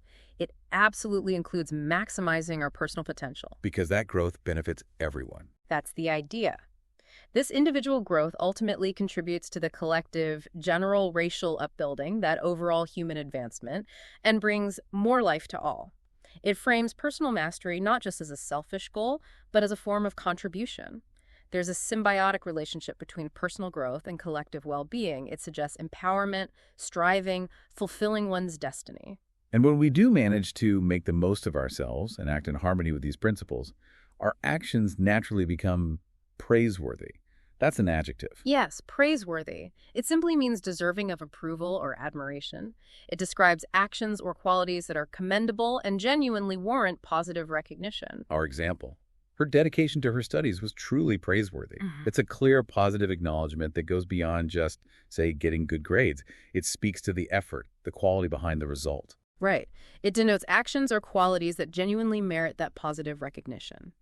When connected to the philosophy of abundance, it suggests that actions which lead to enlargement of life, facilitate the performance of function, and genuinely foster more life to all are inherently praiseworthy. So praiseworthiness is linked to contribution and growth. Exactly. It sets a standard for ethical and productive engagement with the creative flow. It helps distinguish truly valuable actions from those motivated by less noble aims, like, say, living swinishly, or merely trying to outshine others, which we'll also discuss. Praiseworthy actions are those that align with the universal good, not just narrow personal gain. They feel commendable, respectable. Okay, for your listening tip on this section, focusing on alignment and fulfillment, listen for how people describe efforts towards finding balance, towards self-improvement, or actions that bring a sense of deep satisfaction or purpose. When you hear about admirable actions or fulfilling experiences, ask yourself, do these actions seem to harmonize with a larger purpose or deeper values? Are they contributing to the individual's, and maybe others', performance of function? Are they genuinely praiseworthy in this deeper sense? That's a good way to apply these concepts, analyzing actions and motivations through this lens. All right, let's pivot now and look at the pitfalls, the ways we can hinder our own pursuit of true abundance or misunderstand what it really means. It starts, maybe counterintuitively, with a crucial idea of balance. Living without excess in any. That's an expression. Yes, without excess in any. It means without overindulgence or immoderation in any particular area or aspect. It directly implies balance in all things. Think of it as advocating for a kind of middle path, avoiding extremes. Even extremes of seemingly good things. Even extremes of good things, according to this philosophy. Our example is straightforward. To lead a healthy life, one should pursue pleasures without excess in any. A powerful piece of advice, but one that's often overlooked in our culture, I think. Very often. This phrase emphasizes the critical importance of balance in the pursuit of abundance. While life is certainly meant for enlargement, as we discussed, this cautions strongly against over-focusing on just one dimension. Like only focusing on physical pleasure or only on work. Or even, the text suggests, extreme altruism if it leads to neglecting other parts of your life. It suggests that true abundance and sustainable growth come from a harmonious performance of function across all areas. Avoiding the pitfalls we're about to discuss requires this balance. It's about sustainable, integrated well-being, a kind of calm, controlled, wise approach to life. So moderation is key, even in positive pursuits. You can't just work 24/7, even if it's for a noble cause, if it means totally neglecting your health or relationships. Because the opposite of living without excess in any might be to live swinishly. That's a very strong idiomatic expression, isn't it? It is very strong. Live swinishly. It means to live in a greedy, gluttonous, and morally base manner. It's characterized by excessive indulgence in purely animal or sensual desires. It's definitely derogatory. It leaves no ambiguity about its negative connotation. The example is quite blunt. The text warns against wanting riches merely to live swinishly, focusing only on base gratifications. It paints a picture of a really shallow, unfulfilling existence, despite potential wealth. It does. This phrase carries a strong negative judgment, and it directly contrasts this way of living with the philosophy's ideal of true enlargement of life. It explains that pursuing abundance for purely base, self-indulgent reasons actually hinders true growth and prevents the full performance of function. So it's a dead end, philosophically speaking. A dead end. It's a shallow, unsustainable form of abundance that ultimately leads to what the text calls a partial life, rather than contributing positively to more life to all. It signifies a profound philosophical misstep in the pursuit of wealth, suggesting degradation, grossness, even a kind of spiritual squalor, regardless of material riches. That distinction is so crucial. It's not just about what you gain, but how you gain it, and, maybe most importantly, why you want it. This leads us to the idea of ambition. How does one gratify ambition? That's an expression that could be good or bad, depending on the context, right? Exactly. To gratify ambition simply means to satisfy or fulfill a strong desire for success, power, or achievement. It's about satisfying that drive to accomplish something significant. Our example, he worked tirelessly, determined to gratify his ambition of becoming a CEO before age 40. That's a clear, tangible goal. Many people can relate to that kind of drive. For sure. And ambition itself isn't inherently bad in this philosophy, but the way one gratifies it is absolutely key. When connected to abundance, gratified ambition is viewed positively if it aligns with the principles. It contrasts sharply with the idea of merely outshining others or engaging in competitive thought. So ambition is good if it creates more. Right. True gratification of ambition in this philosophy should lead to the enlargement of life for oneself and ultimately contribute to more life to all. It frames it as a noble pursuit, focused on bringing more into existence, not just a narrow, selfish quest that could veer towards living swinishly or result in a partial life. It suggests fulfillment and accomplishment, but within an underlying ethical framework of contribution. Okay, so it's the difference between healthy ambition that aims to lift everyone versus ambition driven purely by ego or a desire to beat others. Which brings us to this stark contrast, outshine others. That's a phrasal verb. Yes, outshine others. It means to be significantly better or more impressive than other people, to surpass them in performance or brilliance. It's inherently about comparative superiority, a direct rivalry. The example is quite common. She didn't want to merely participate. She wanted to outshine others in the competition. That desire to be number one, to stand out above the rest. You see that everywhere, in sports, in business, even in arts sometimes. You do. And this phrase immediately highlights a competitive mindset.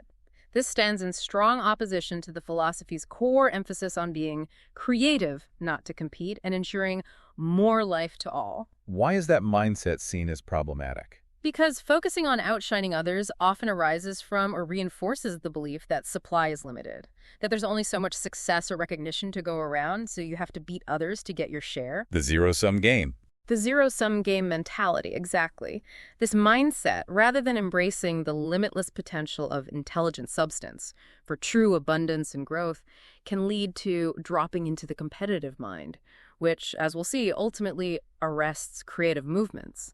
It wastes energy on comparison and rivalry instead of creation. It can lead to a sense of isolating brilliance rather than shared success. And what happens if we don't strive for that full performance of function?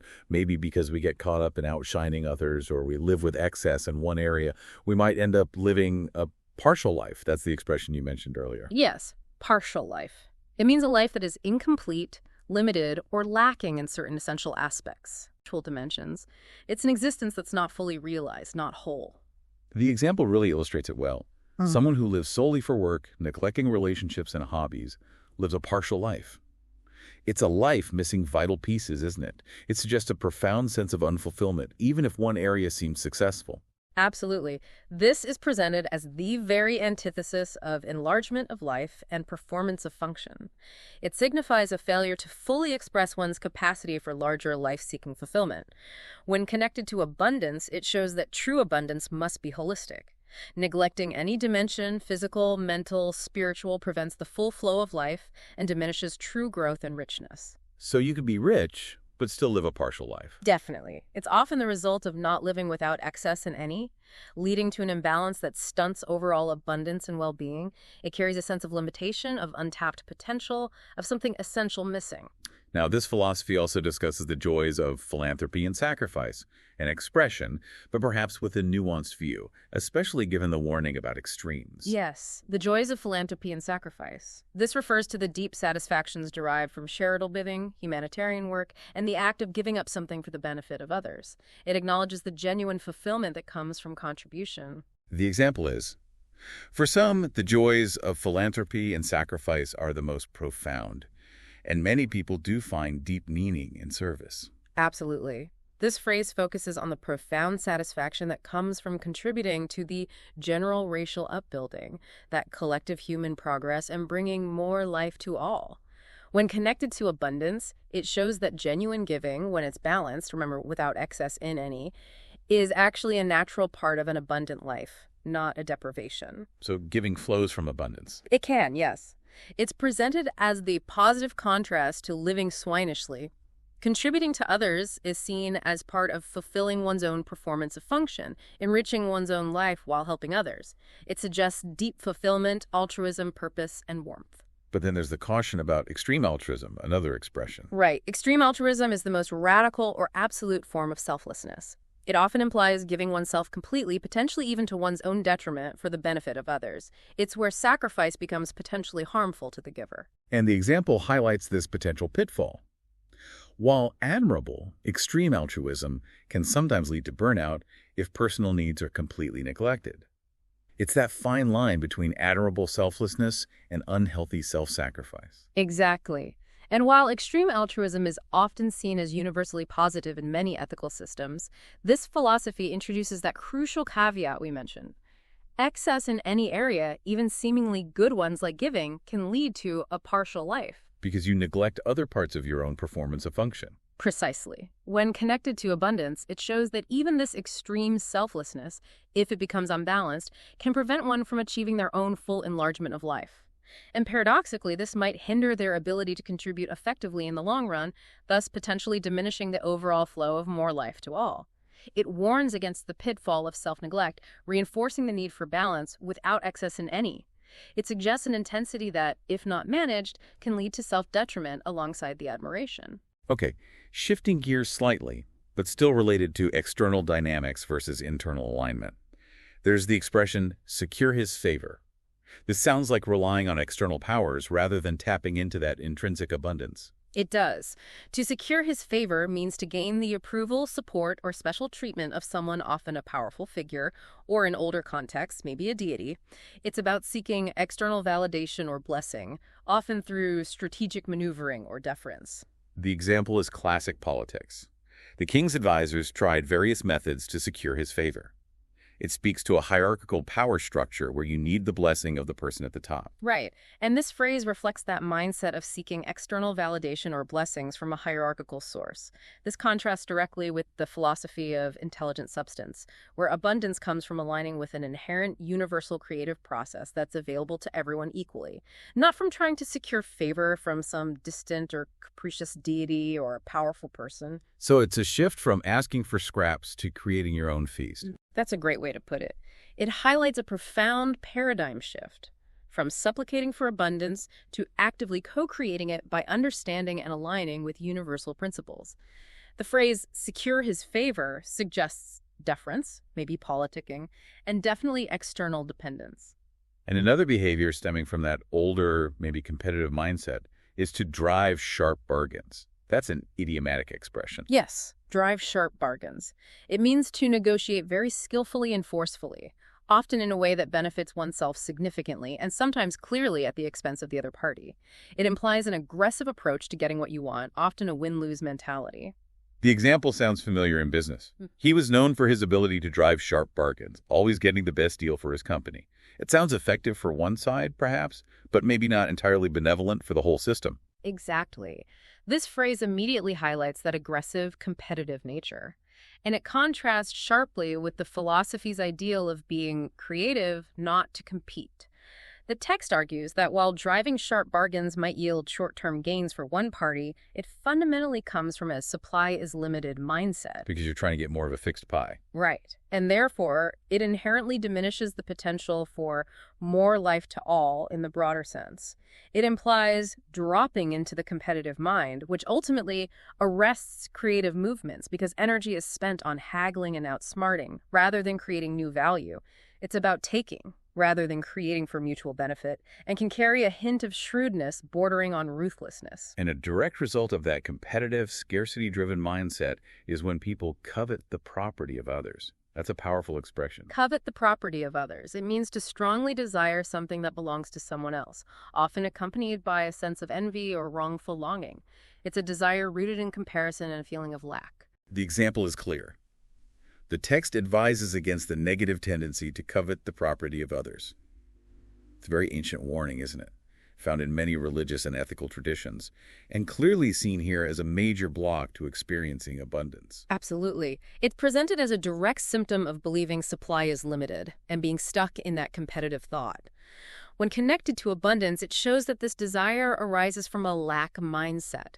Instead of understanding that the formless substance provides infinite possibilities for your own creation, you focus on what someone else has. So envy blocks your own creativity. It does. It's seen as a major obstacle to rising entirely out of the competitive thought. It prevents you from effectively impressing his thought upon the thinking substance to manifest your own desires.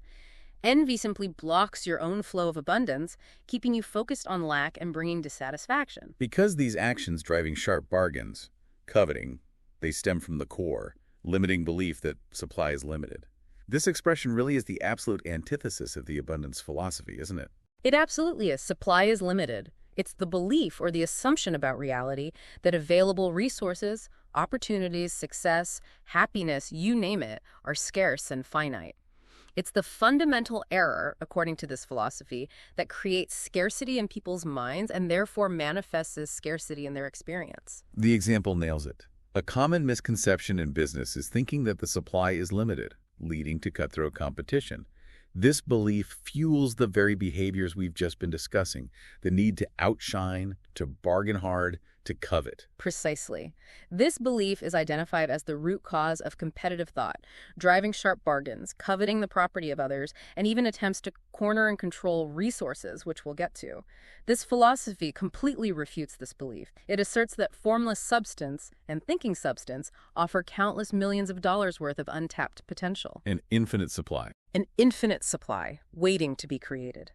This makes true abundance infinite and accessible, not something to be fought over. The scarcity mindset, the belief that supply is limited, actually blocks the creative flow and generates restriction, anxiety, and conflict. And if you truly believe supply is limited, then the natural inclination for some, especially those in power, might be to get things cornered and controlled. That's our next expression. Yes, cornered and controlled. When used for resources or markets, it means to gain complete or dominant control over a supply or a market, often with the intent to manipulate prices or access for one's own benefit.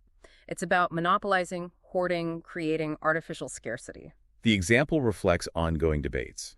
Some argue that vast amounts of wealth are being cornered and controlled by a few powerful institutions. It points directly to an imbalance of power and opportunity in the world. It does, and this action is presented as a direct consequence of believing supply is limited and engaging in competitive thought.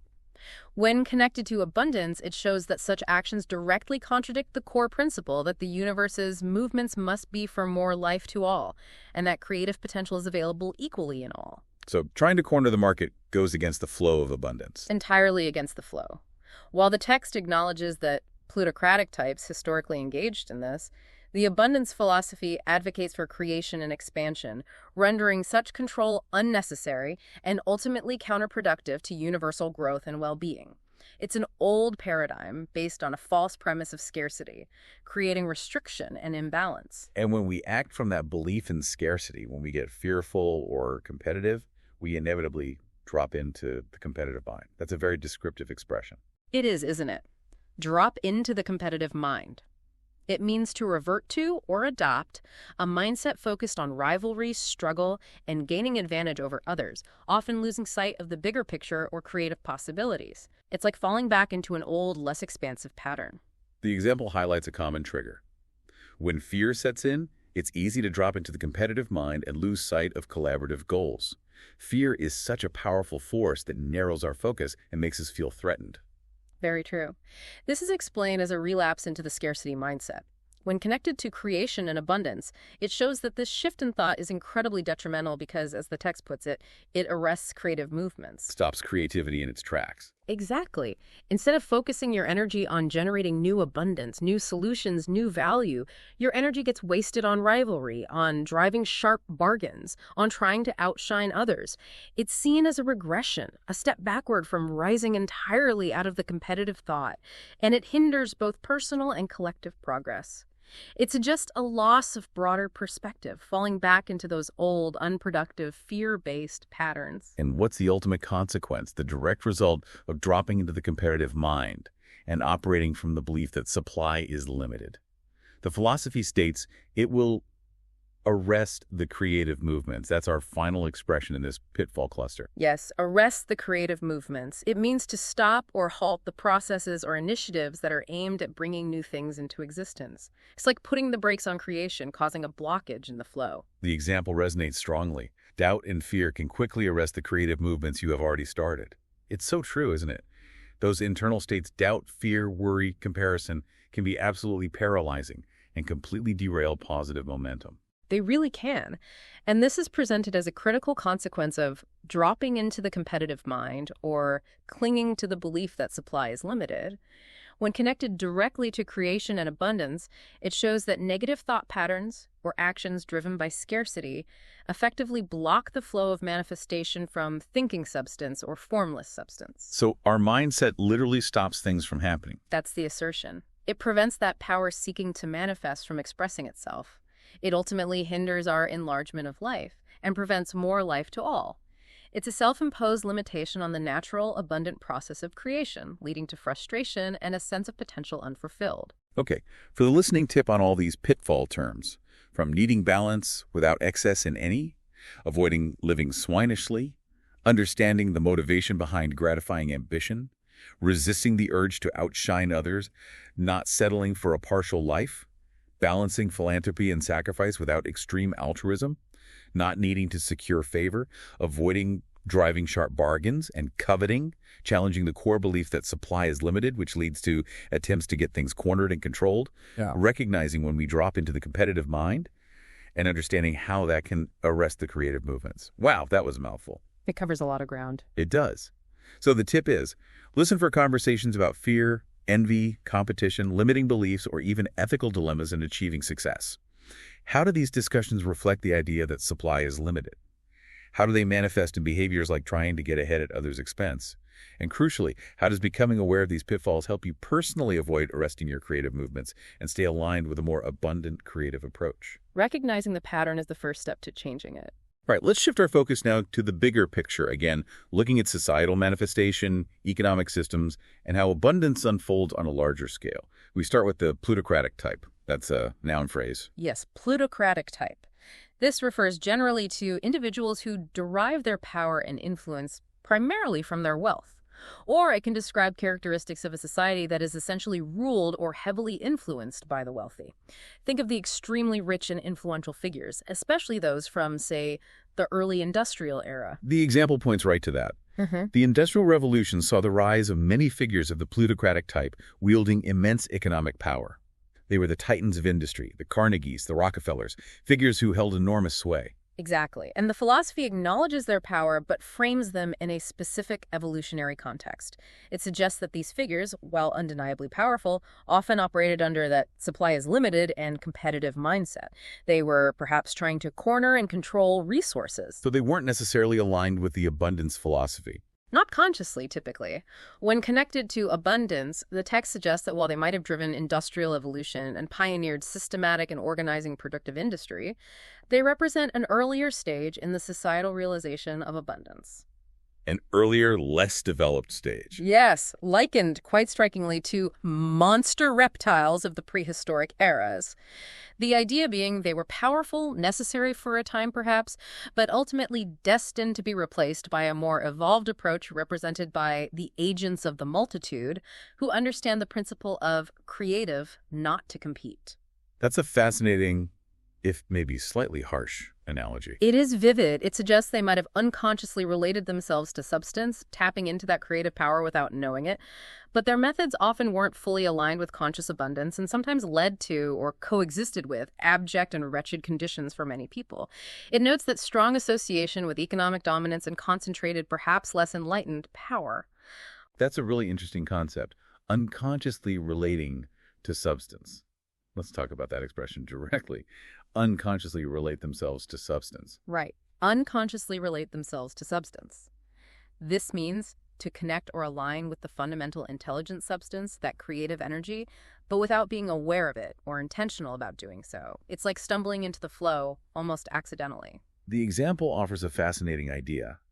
The text suggests that some successful entrepreneurs might unconsciously relate themselves to substance in its drive for progress.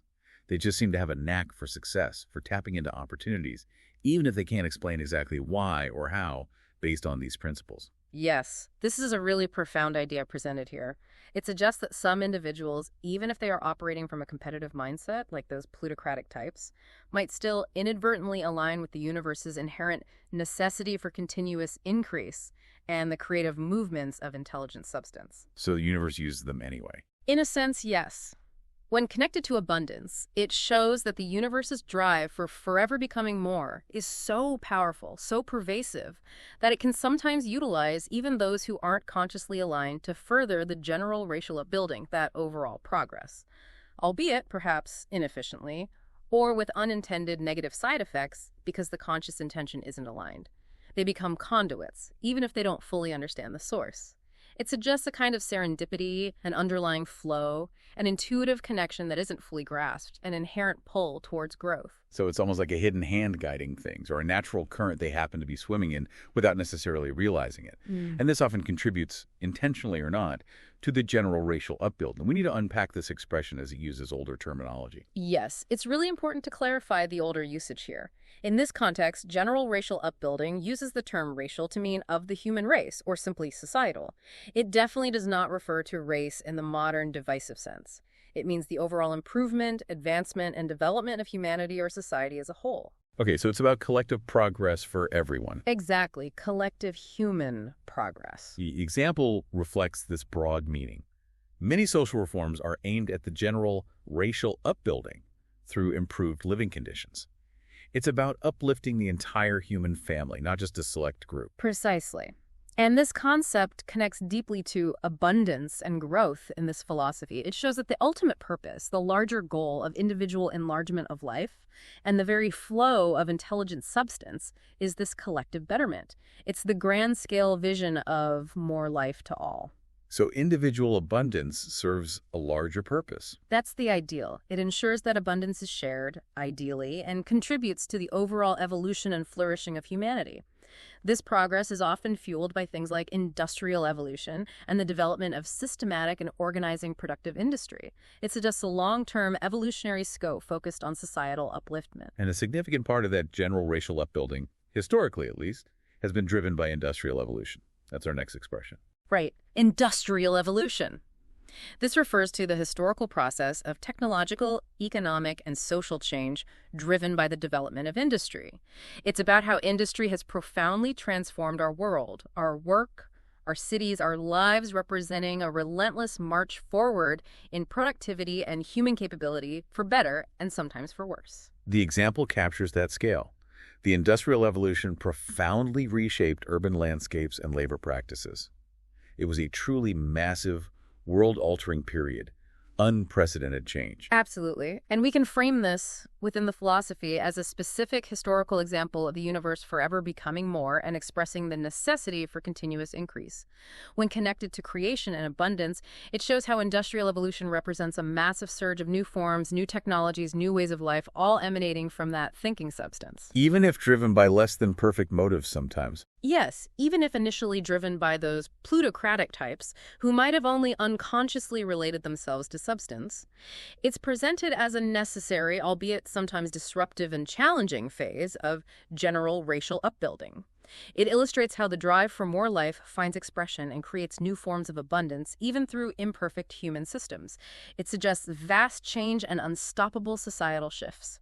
And the practical how behind that industrial evolution, the mechanism that made it possible on such a scale, comes down to systematic and organizing productive industry. That's quite a descriptive expression. It is. Systematic and organizing productive industry. This refers to the process of structuring and arranging the methods and processes involved in creating goods and services, doing so in a methodical, efficient, often large-scale manner. It's about planned, effective production. The example points to the pioneers. The early industrialists were pioneers in systematic and organizing productive industry. They didn't just invent machines, they invented systems of production, assembly lines, management structures. Exactly. They figured out how to make things on a grand scale using a deliberate, rational approach. This expression explains the how of translating creative energy, whether consciously or unconsciously, tapped into tangible abundance on a societal level.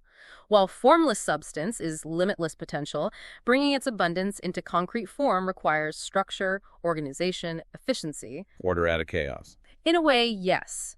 It's part of the practical application of that power seeking to manifest, and it directly contributes to general racial upbuilding by creating the goods and services that ideally contribute to more life to all.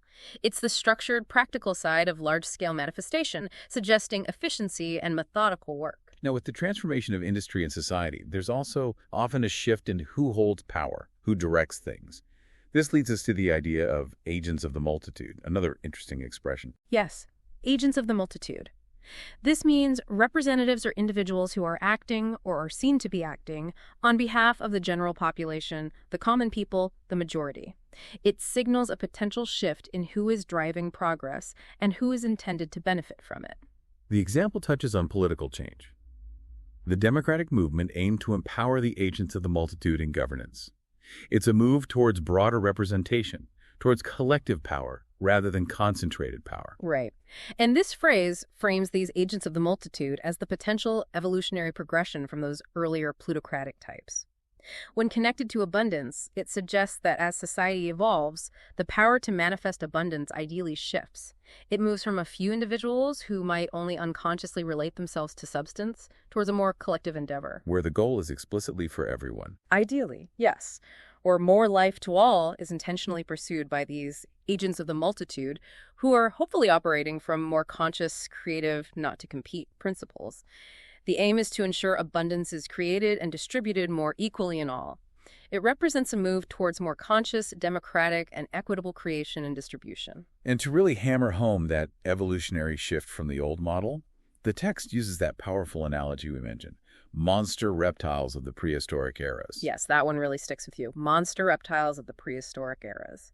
It's used as a vivid metaphor comparing those early, ultra-wealthy industrialists, the plutocratic type, to ancient, immense, powerful, perhaps somewhat brutish creatures. The implication is that they were a necessary but ultimately temporary and less evolved stage in economic and social evolution. The example clarifies the comparison.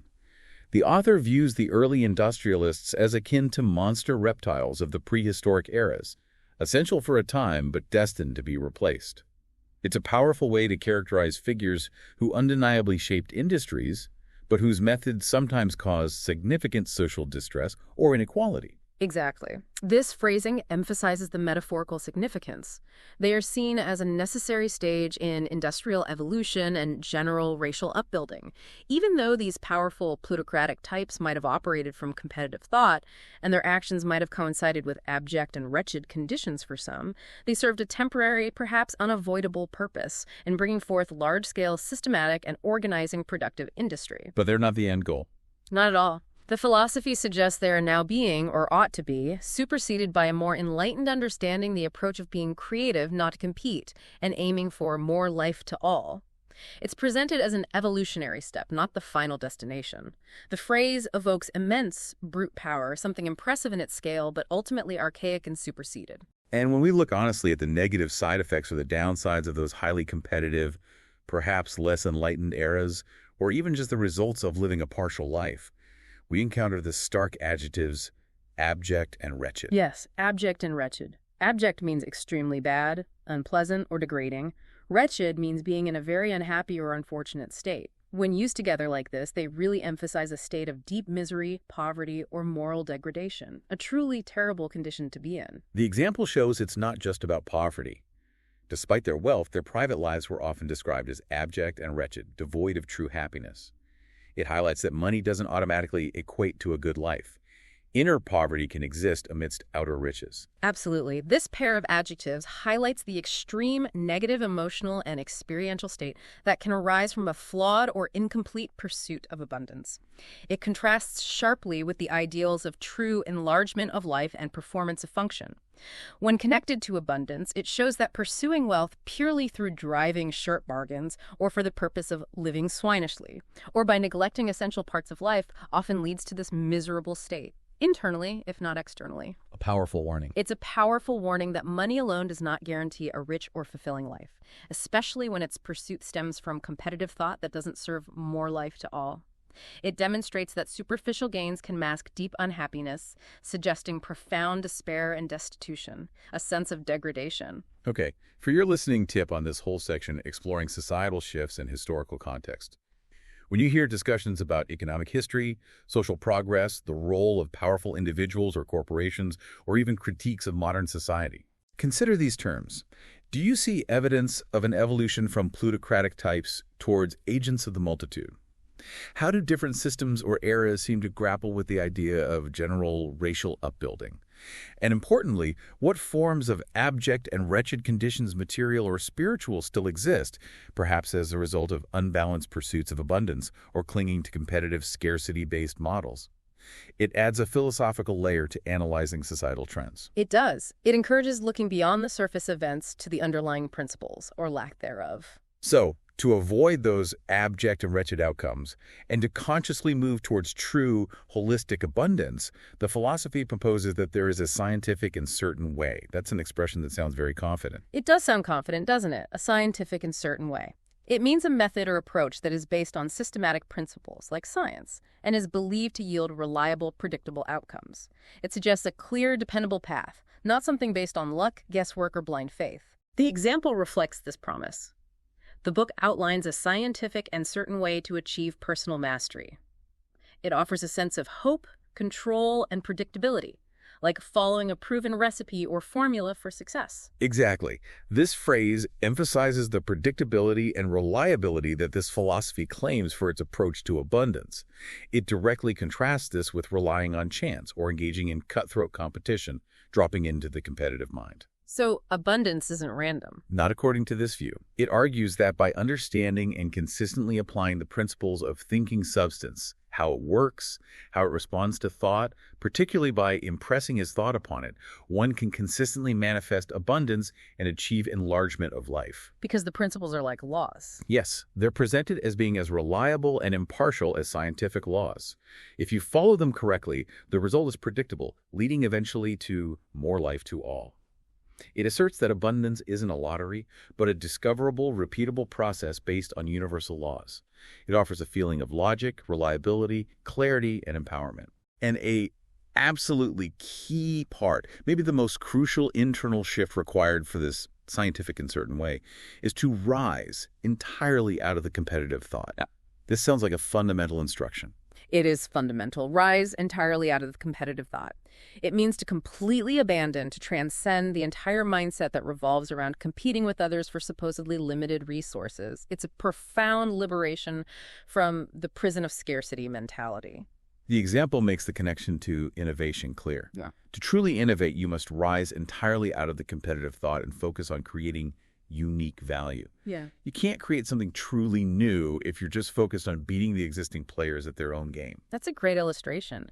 This is presented as a crucial instruction, a prerequisite almost, within the philosophy of abundance. It means consciously letting go of the belief that supply is limited, letting go of the need to outshine others, or the perceived necessity to drive sharp bargains. It's a total paradigm shift. It is. This transcendence, this rising above, is what allows one to fully embrace the principle of being creative, not to compete. This, in turn, enables access to the limitless resources of the formless substance and allows one to genuinely contribute to more life to all. Because, as we heard, competitive thought actually arrests creative movements. It shuts down the connection. It shuts down the connection to that infinite source. So this mental shift is absolutely essential for harmonizing with the universal creative flow. It's about moving consciously from a mindset of scarcity and rivalry to one of infinite possibility and creation. It feels like liberation, achieving a higher perspective, finding inner peace and an expansive vision. Because if we can successfully rise out of that competitive thought, we're tapping into something incredibly vast, something described as countless millions of dollars worth. That's a very evocative expression of potential. It is, isn't it? Countless millions of dollars worth. It's used to mean an extremely large, practically immeasurable amount of value, often framed in monetary terms, simply to make the point vividly. It's a way of expressing infinite potential, far beyond what currently exists, or what we can easily conceive of. The example reinforces this idea of untapped potential. There are countless millions of dollars worth of untapped opportunities waiting to be discovered. It really opens your mind to vast, almost unimaginable possibilities, doesn't it? It shatters the idea of limits. Absolutely. This phrase is used specifically to illustrate the limitless nature of the abundance that is potentially available from the formless substance. It's the direct counterstatement to the belief that supply is limited. So this wealth isn't already out there waiting to be fought over. No, that's the crucial distinction. This vast potential wealth is not presented as a finite pie already existing, just waiting to be divided up or repeated for. Rather, it's constantly being created or waiting to be created. It's potential waiting to be imaged by the thought and then manifested through impressing his thought upon the thinking substance. Always more available from the source. Always more available from the source. It underscores the core belief that there is always potential for more life to all because the source itself is infinite. It suggests vastness, immeasurability, infinite possibility, overwhelming potential. Okay, now let's get back to the core mechanism, the how-to of this creation process, according to the philosophy. It starts perhaps with something being imaged by the thought. That's an important expression here. Very important. Imaged by the thought. It means formed as a mental picture, a clear concept, or a distinct visualization by one's own thinking process. It's the blueprint, the initial design that takes shape in the mind before it can become reality. The example states a truly profound idea about reality. In this philosophy, the physical world arises from the forms imaged by the thought. This suggests our minds are not just passive observers of reality, but active participants, even primary creators. That is the radical claim, yes. This is presented as a critical first step in the process of manifestation.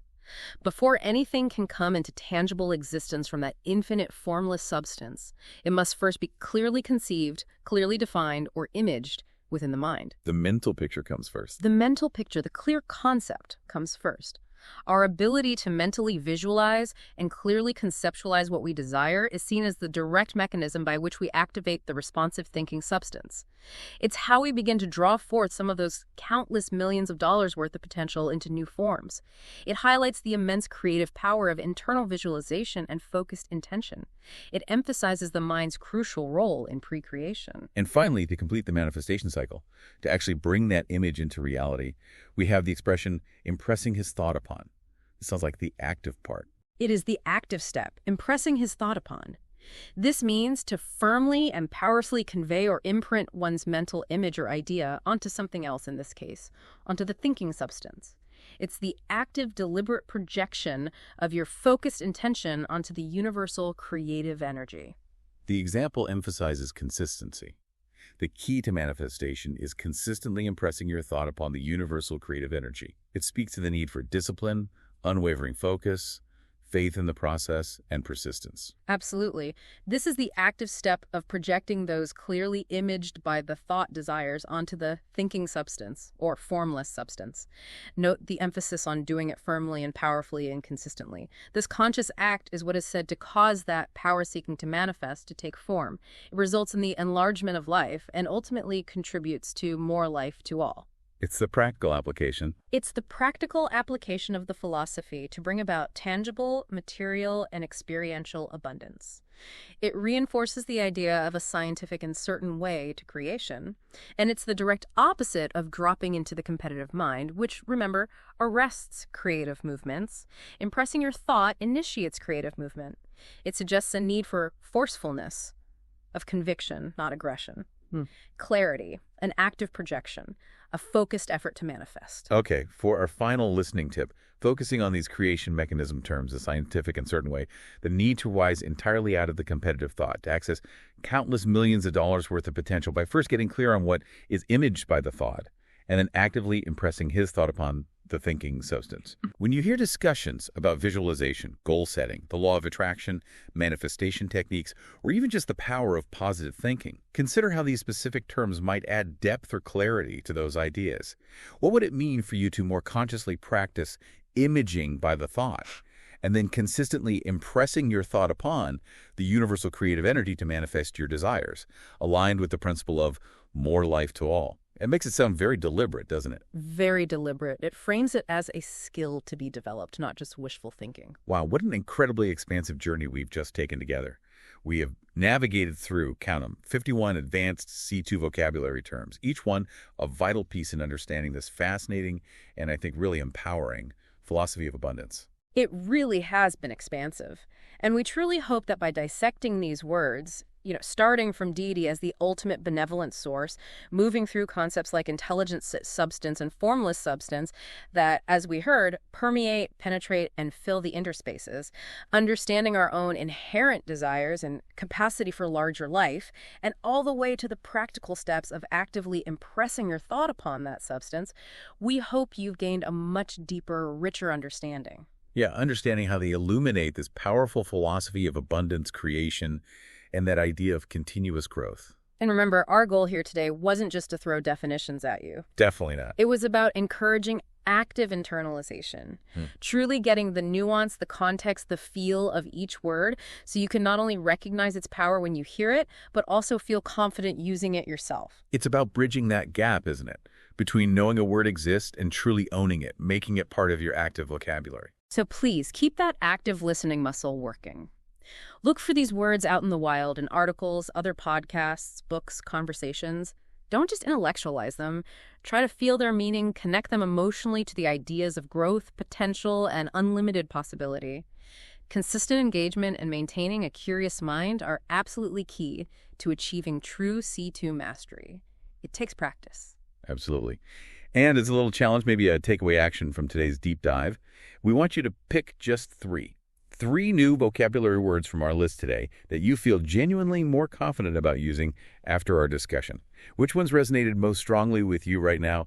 And maybe think about how you can try to integrate them into your thinking or even your speaking or writing this week. That's a great practical step. And maybe beyond just the words themselves, take a moment this week to observe. Observe how this philosophy of abundance, the idea of creation over competition, of inherent potential, of continuous growth, might be subtly at play or perhaps noticeably absent in your own life or in the world around you. Use the vocabulary. Yes. Use the vocabulary you've learned today to articulate what you see.